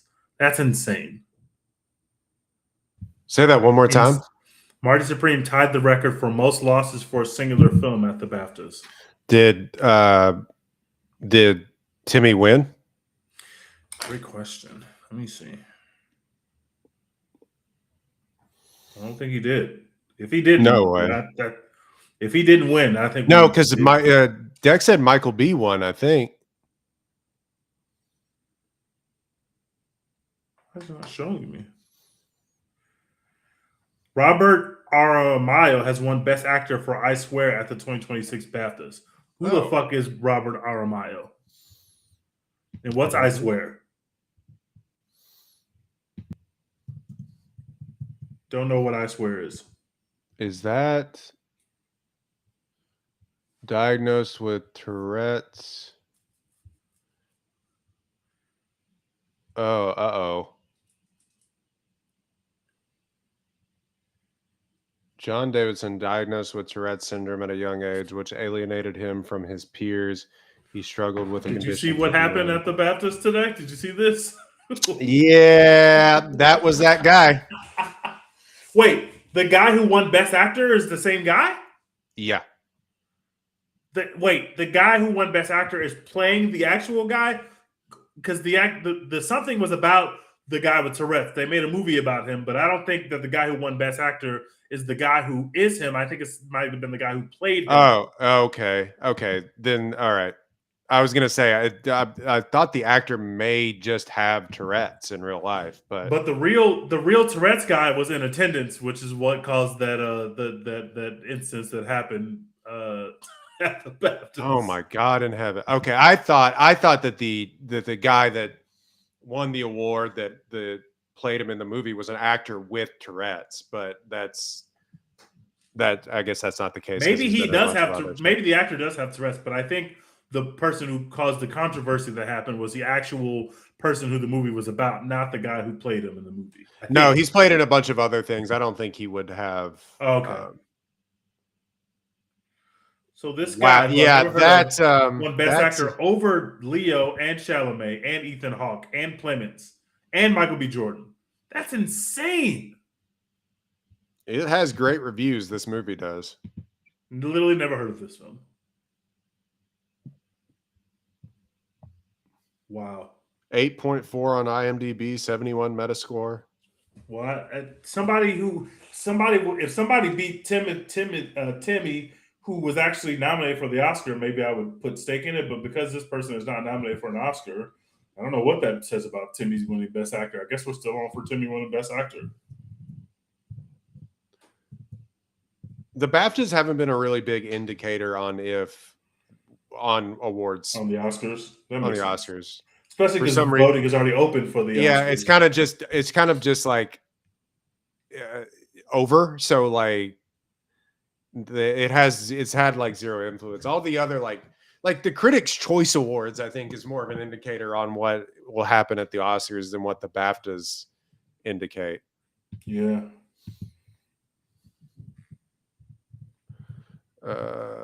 Okay.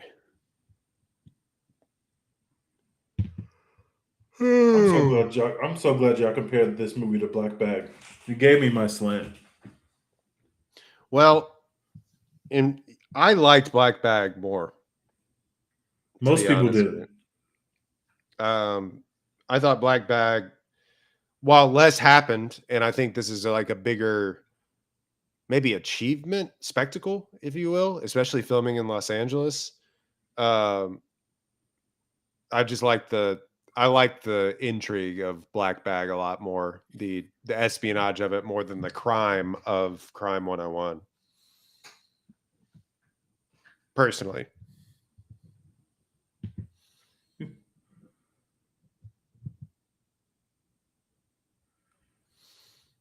Sorry, y'all. Dang, dude. All right, so let's do our draft order and let's go Dex, Hold Roy, on, and I got a then randomizer because I think okay, you can randomize it. this is gonna be. We're gonna do some fighting. We're We're gonna do some fighting here. So randomize. Dex, Tej, Royden. Shit. Okay, Dex, first pick for you. Tell us the category first, and then tell us what Oscar you're changing, and then we'll talk a bit about who you took the Oscar from and why. Okay, I I love. First of all, I'm taking Best Actress. I forget which year it is.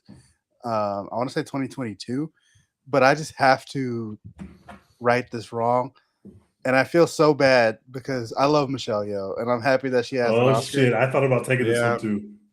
But Lydia Tarr is one of the greatest characters I've ever seen in a film. Yeah. And Kate Blanchett, like, 2023. carried that whole fucking movie on her back, like single-handedly, pretty much. So I got to give Kate Blanchett that Oscar. I just have to. Like, That was the there's- number one pick. That had to have been the number one pick. That was my number 2 pick, actually. That was my number 2 pick. legitimately one of the best performances I've ever seen in a movie. Like, she carried that shit. I called her Lydia Tarr for 2 years instead of Kate Blanchett. Like, shit, like, just an incredible performance. And I got to give the Oscar. I think that's a great pick. That was my second pick. My first pick, we're going to the 2018 Oscars. I'm changing the Best Picture winner. The Shape of Water is what won. The Shape of Water is a great film. I have nothing against The Shape of Water, but I'm giving that Oscar to Get Out. That Best Picture is going to Get Out. I just fucking love Get Out. It ages better and better each year. And I think that was the best movie of the year. Even though I do love The Shape of Water, I have to take that Oscar away. I'm giving that Oscar to Get Out. That is a good pick. So I think I kind of got to save some ammunition here because I don't think that y'all are going to take my best actor or actress rather, but I do think that I have a chance to like. Well, I'm for sure not because I already took my. Yeah. So I'm kind of competing against Tej on that one. And we already had a discussion that it's like name a woman, any woman, but you kind of go back through the best actress years and you're like, yeah, that makes sense. Some of the best actor ones, I'm kind of like really pissed off about. Oh, yes, let's do this. So Bradley Cooper deserved to win over Rami Malek. And Rami Malek turned in an absolutely nothing performance. A shell of a performance for an incredible person and personality in Freddie Mercury. And they awarded him for it. Because just a joke. Bradley Cooper made me cry my eyes out. And Rami Malek stinks. Like this was a travesty. And Rami Malek hasn't been good since. So I don't know, like. And Bradley Cooper like actually sung all the songs. So yeah, he did. He sung the songs. He directed that movie and wrote it too. So give him the best actor win. Like that movie, that travesty. That whole Oscars year was a travesty. Other than Olivia Colman winning for The Favorite and Alfonso Cuarón winning for Roma. We are through one round, and we've already made the world a better place. We have fixed so many wrongs already, and we've only done one round. Congratulations. Those are 3 amazing picks, by the way. 3. You got to go again, Royden. Oh, okay. So I got to go again. So I'm going to. Man, what year was this? So I can get it right. Just hang with me here. If you start to do it, I can look up the year. Okay, so I'm going to take Into the Spider-Verse as the best picture of that year. Into the Spider-Verse over God, what year was that? 2019. Yeah. No, wait. Hold on. 2019? That cannot be right. Because I had no way that I would have changed it over Parasite. Let's see. 2019 Best Picture nominees were The Favorite, Black Panther, Bohemian Rhapsody, Black Klansman, Green Book, Vice, Roma. And Oh A Star yes, Is Born. okay, so that's what it is. The travesty was that it's Green Book. I got to give it to Into the Spider-Verse Yeah, you put it over Green Book. over Green Book.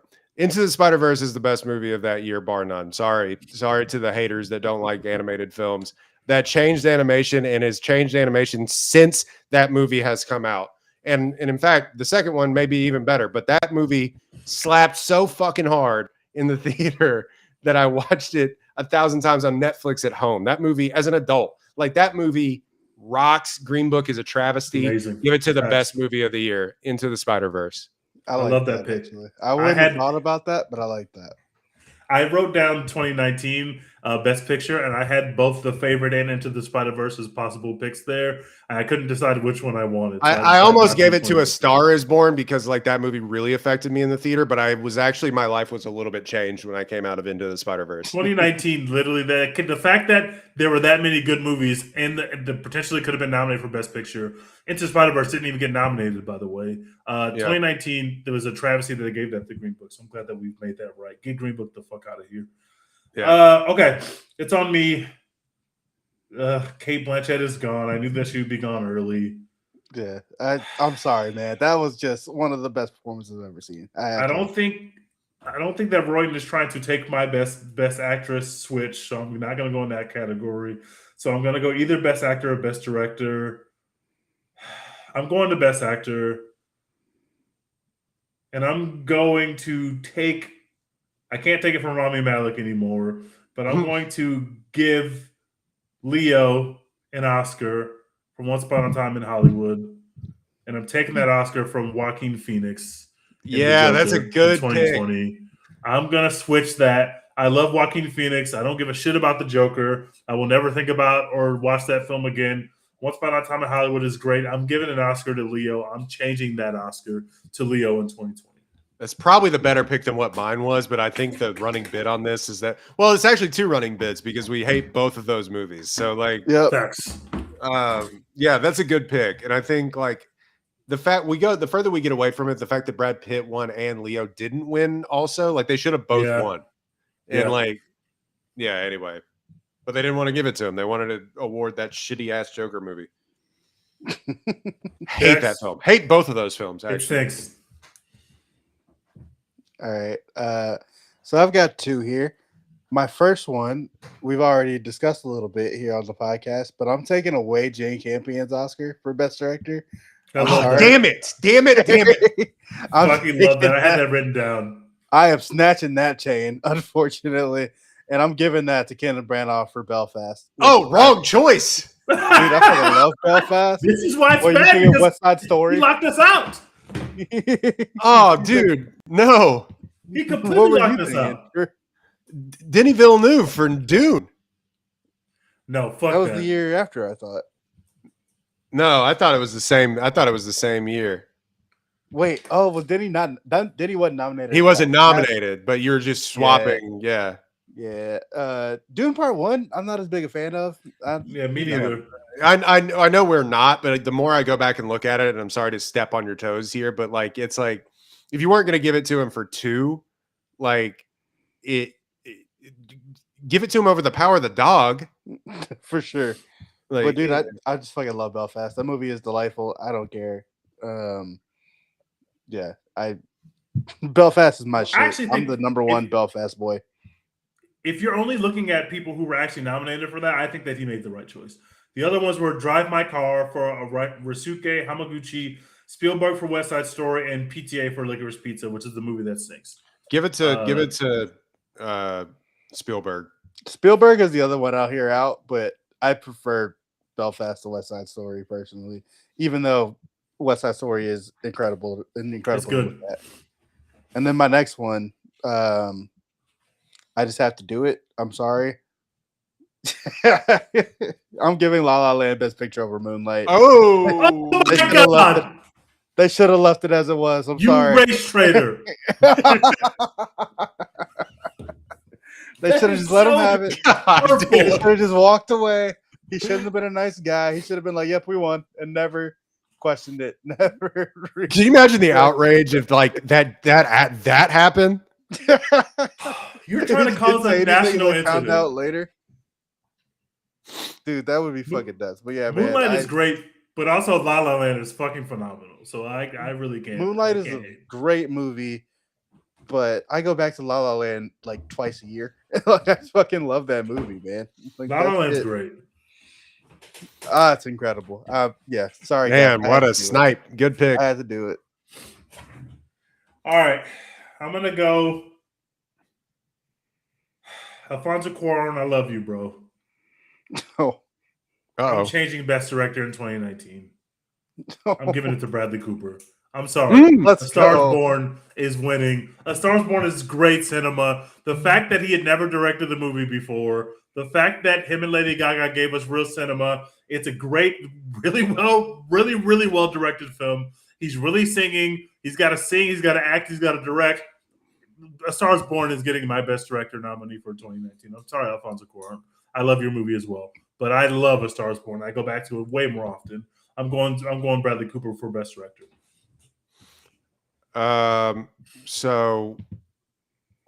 Okay. So I got two picks. I'm gonna take one on the turn here. So everybody's kind of off. So I got a snipe Best Actress.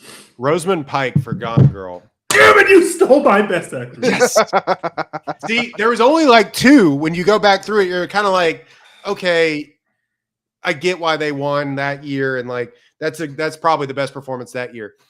I think that year it was like still Juliet or who won for like Still Alice or something like that. Julianne Moore won for like Still Alice.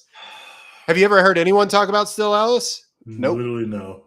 Everyone talks about Gone Girl every year. Everyone talks about something Gone is Girl written comes about up Gone Girl. all the time. Yeah, it's the You most literally stole my pick, bro. Yeah, Damn it. it's the most lasting performance from that year, and will be, I think, for a very long time. So yeah, Rosamund Pike for Gone Girl, and then oh man, so now I got to go. Y'all have both taken director, so maybe I should take the biggest snub, and I can just get whatever director that I want on the turn. Makes sense.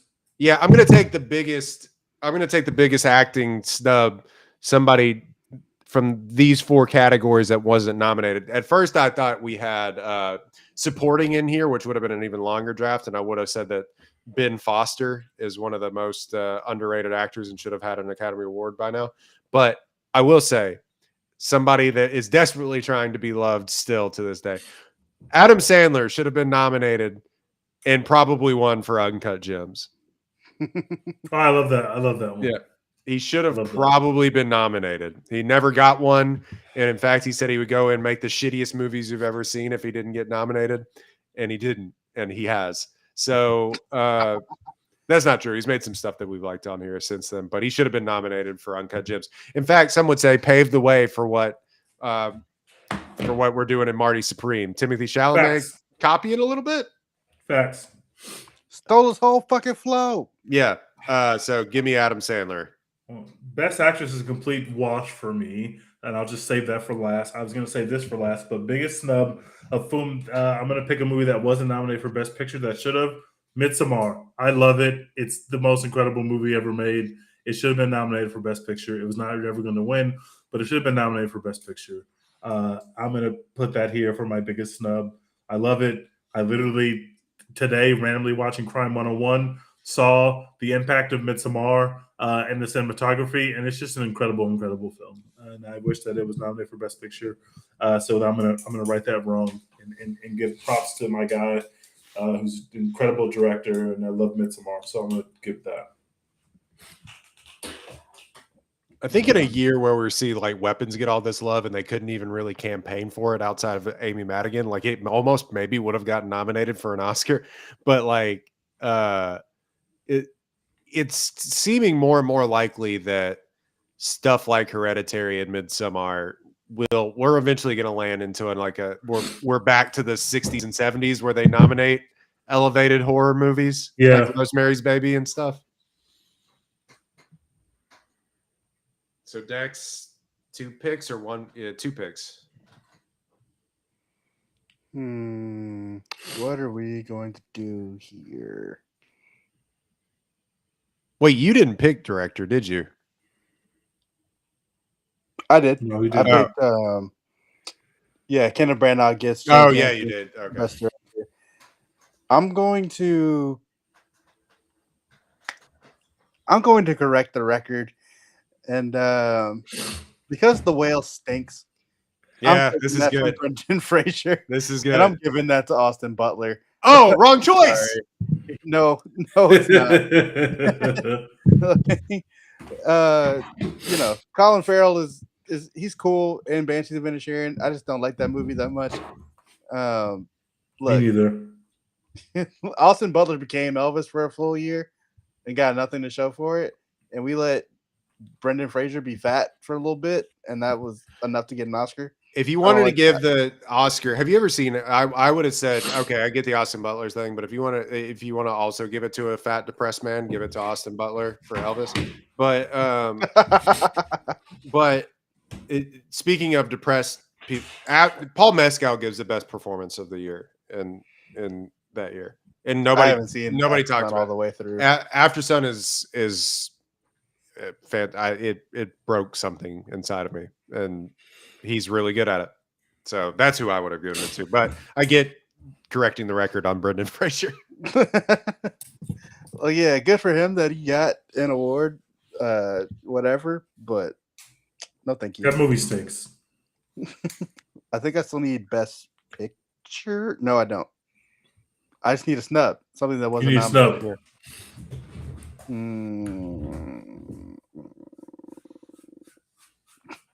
I didn't prepare for this part.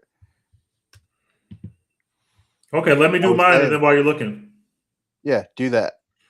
Well, I only said that because I can't steal from you, obviously, because we've already done my category. Yeah, I But can't got either. Best Actress less. I've done Best Actress. Oh! Best Actress less. Go ahead. This is okay, cool. Oh, it's a movie that wasn't nominated at all, not just that didn't win. Correct. Oh, okay, never mind. Or an actor or an actress that wasn't nominated. Yeah, any other categories, but somebody who wasn't nominated at all that you think should have been nominated. And you could repeat years, unlike the other awards. You can repeat years in there because we're just talking about nominations. By the way, your favorite film of all time didn't catch any nominations for your favorite actress who we were just talking about. Maybe a suggestion. I thought that's where he was going. I'm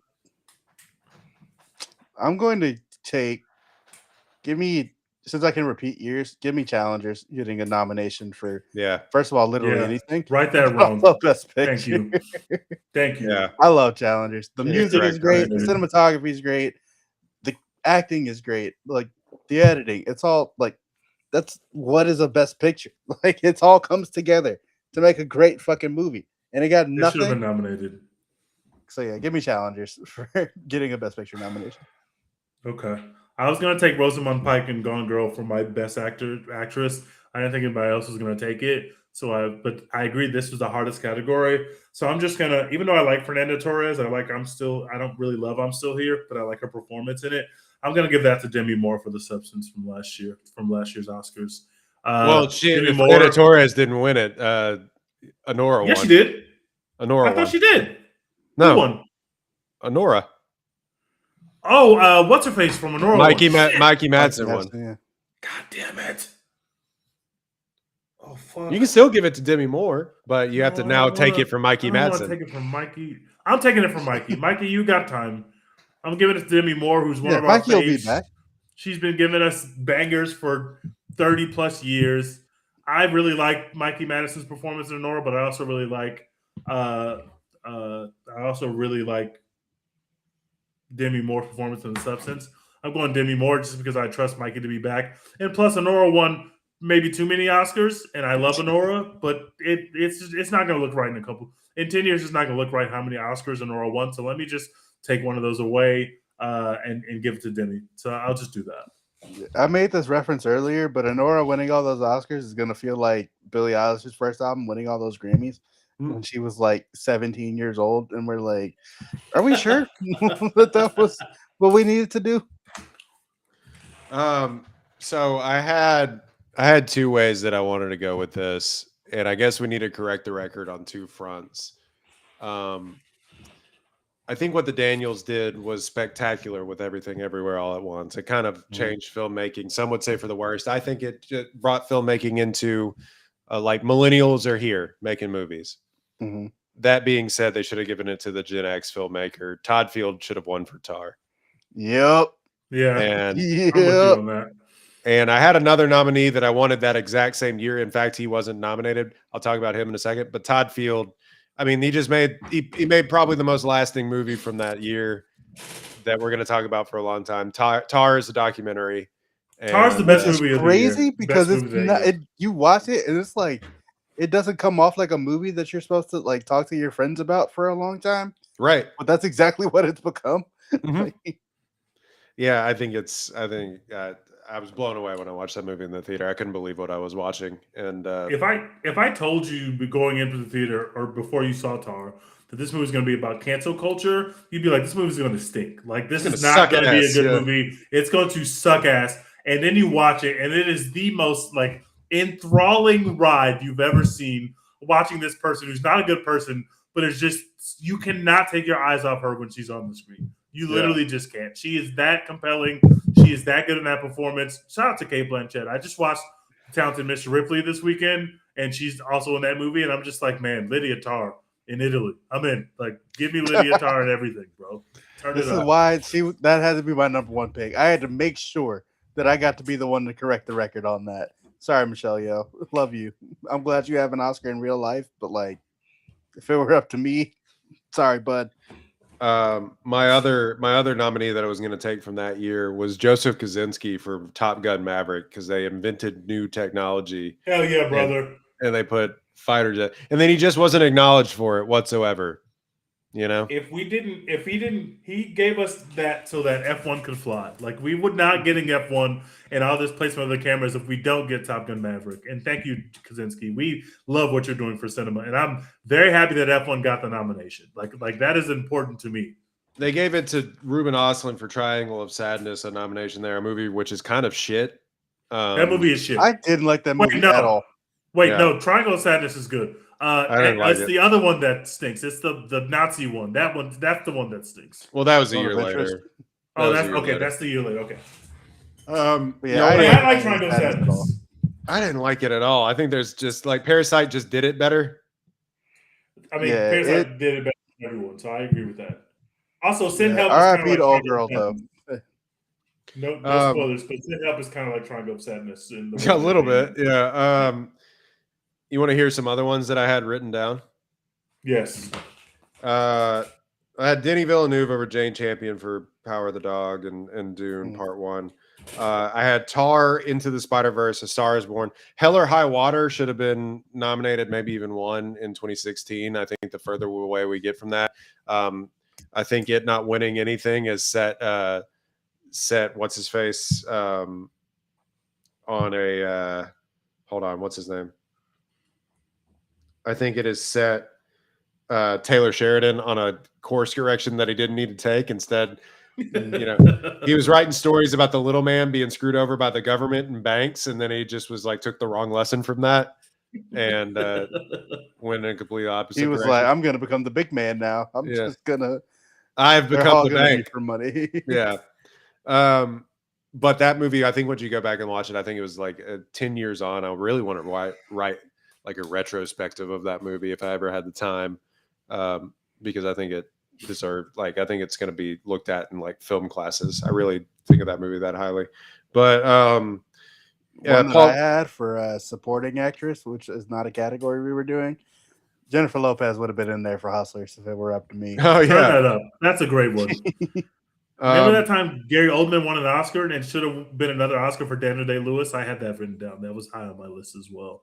So I had one that Michael Keaton, who lost to what's his face for The Theory. I had it on the tip of my tongue for The Theory of Everything. Is that Cumberbatch?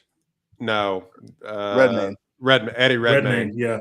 So you should have just given it to Michael Keaton for Birdman, but I digress. This one people may not like. Denzel should have won for Tragedy of Macbeth over Will Smith, and maybe you wouldn't have slapped that man on stage. Yeah, but I'm glad that happened only because we got to get the slap, because Denzel wasn't going to slap anyone. But yeah, that happened before the win. It did happen He before was just already Yeah. on tilt. Yeah. But yeah, I I wrote also down consider Coogler Denzel for for Fences. Black Panther. Coogler for Black Panther for which? Yeah, but I which chose year- Stars over Born what? instead because Stars Born is a better movie than Black Panther. Right. It was like multiple of these years. I had like better because some obviously they get it right, and then like the 2019 year, the Parasite, or I guess it's the 2020 Oscars, the Parasite, like Bong Joon-ho wins everything. You're just like, yeah, and then some of these years they get it so historically wrong that you could have multiple people in the same category that you could take, and I had to just decide which of those in that same category, same year that I wanted to actually give it to. I also wrote down Mad Max Fury Road over Spotlight, even though I really like Spotlight. I returned to Mad Max Fury Road probably multiple times a year, and so I wrote that down in 2016. You know what movie like just jumped out at me as I was doing this that I was like, hell yeah, that movie deserved more love? Sound of Metal. That movie is awesome. You could almost so good. You could have almost given it to Riz Ahmed too. Riz Ahmed, yeah. But I mean, I liked Anthony Hopkins in that, but like it also, that award should have gone to Chadwick Boseman, which we kind of left out of this exercise. But Anthony Hopkins, I believe, is really good in that movie. He also couldn't have been bothered to like show up to that performance. But yeah, Sound of Metal is kind of like not really talked about. I think it's in the Criterion Collection. But I remember that movie came out and it was like COVID and everything else. And we finally all watched it and we were like, what the fuck? Whoa. Like, yeah, that movie is awesome. And like, yeah, I couldn't get myself to like taking the awards off of some of these other people and giving it to Sound of Metal, but like I was real close. And I just wanted to shout out that movie is fucking great. You should watch it if you haven't. Wait, what did you just say, Tej, who you almost over Spotlight? Because I would have said Mad Max Fury Road. Mad Max over Spotlight. Because I almost would have that year. Who won? Yeah, because I almost would have given Tom McCarthy the best director, or George Miller the best director, or Adam McKay the best director over Iñárritu for The Revenant. Yeah, The Revenant, the fact that The Revenant is a brilliant filmmaker's film. It is also kind of a fucking bore. Like when you go back, it's really boring. We gave Leo his Oscar for The Revenant because we had already robbed him a couple times. But The Revenant is the movie that nobody talked about after this Oscars, and nobody ever went back to revisit because it's a really boring movie and it's really long. Like, it's not that good of a film. Brie Larson won for Room. She probably deserved that. Just looking at this year, Saoirse Ronan for Brooklyn. If you've never seen Brooklyn, it's kind of when she first came on. Not first. I still haven't seen Brooklyn, unfortunately. Anyway, real another movie that rules that I want to shout out: Black Klansman. Movie's awesome. Really like Black Klansman. Judas and the Black Messiah kind of underlooked that year. Obviously, Daniel Kaluuya wins an award and never acts again. But Daniel Kaluuya, can you please return to us? We love you. Like, can you please just act and get rid of whatever Jordan Peele you got? Please. He's going to be in another movie soon. Apparently, he's like signed on to play something. But like he's in an A24 movie coming up, so that's good. Jordan Peele said like he's like gonna make more movies with him. Like it's like a fact. And I said, does Daniel know this? Yeah, did you discuss it with Daniel? I don't know if Daniel knows that he is going to be acting in more movies with you. All right, we're going long, so we might as well do it. It's going to be a 2-hour podcast. What are we watching? As soon as we're done here, I'm going to stay up past my bedtime, and I'm going to finish Night of the Seven Kingdoms. Oh, great finale, great season. Everyone told me the show was great, and I was like, yeah, whatever, I'll get to it eventually. And I did, and everyone was right. It's great. I'm going to run to the restroom, but let me just say, Industry is the best show on television, and this is probably their best season in season 4, and it has just been a wild fucking ride. Tonight's episode was no different. Shout out to everybody involved with the making of Industry. That show fucking rocks in a very good TV period right now. Like, we're getting Paradise back next week. TV is kicking ass right now. The Pit is still kicking ass. It's great. I'm watching that as well. Same. But man, what Industry is doing and what they've been able to do over these last 4 seasons is just phenomenal. And I think that it's finally time to put Industry in the god tier of television industry. And that's my favorite show on TV right now. I picked it back up. Yeah, I picked Industry back up. But in the meantime, movies after watching Hamnet, which again made me cry, real tears in the theater. Watched Eternity, which is I like make 18 of those movies a year. Rewatched Zodiac, rewatched the first James Bond, Dr. No. Watched a movie called Twinless, which came out on Hulu, which is like a Dylan O'Brien vehicle. I haven't seen it, but I've heard of it. Very interesting movie, very interesting look at male loneliness and friendship and romance. It's yeah, I don't know. It's just a really cool vehicle for the writer director that made it, and also Dylan O'Brien is actually really good. He's really become like a really solid actor.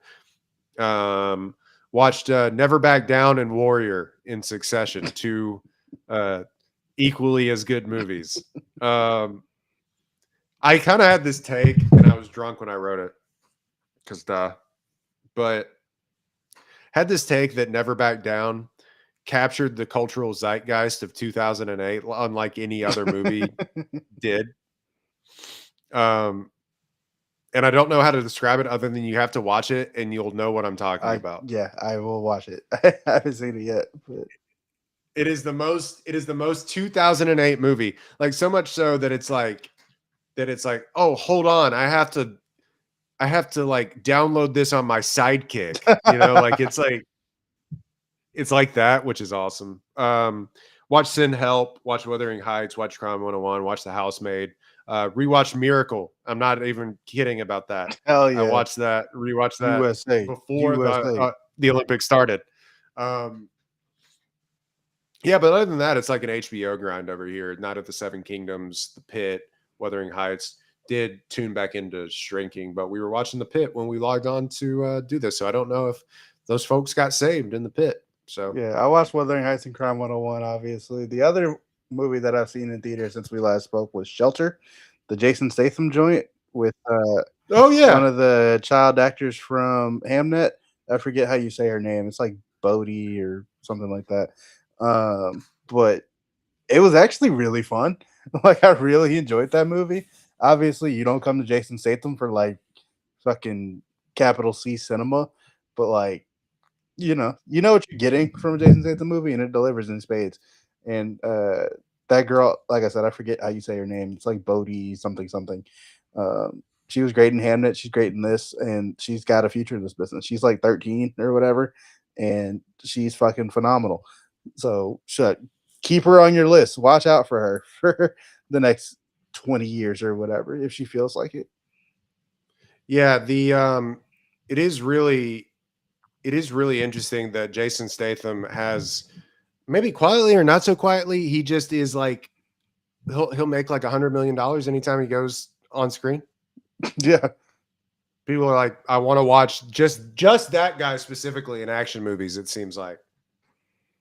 Yeah, and that's another one that's as soon as it lands on streaming, people are going to be like, oh, this is awesome. Yeah, I think so too. All right. Well, I was gonna say we're gonna wait till TG gets back, but I am going to. We gotta go to bed. It's late, folks. It is late here, but that is the content that you come to expect from the One Take podcast. Rate, download, like, subscribe. Hopefully, we get one of these out to you a little bit sooner. If not, I will probably be broadcasting live from a hotel room, covering the Big 12 tournament or something, talking about the Oscars, which I've done before. But yeah, so if we don't get to anything else before then, hope you enjoyed this very long podcast. And Dex, as always, what are we doing? Hashtag support Florence Pugh. Doom 3 coming soon, baby. As always, we were looking forward to the new Doom, one that will actually win Oscars, right? Hopefully. Please, for the love of God. Probably.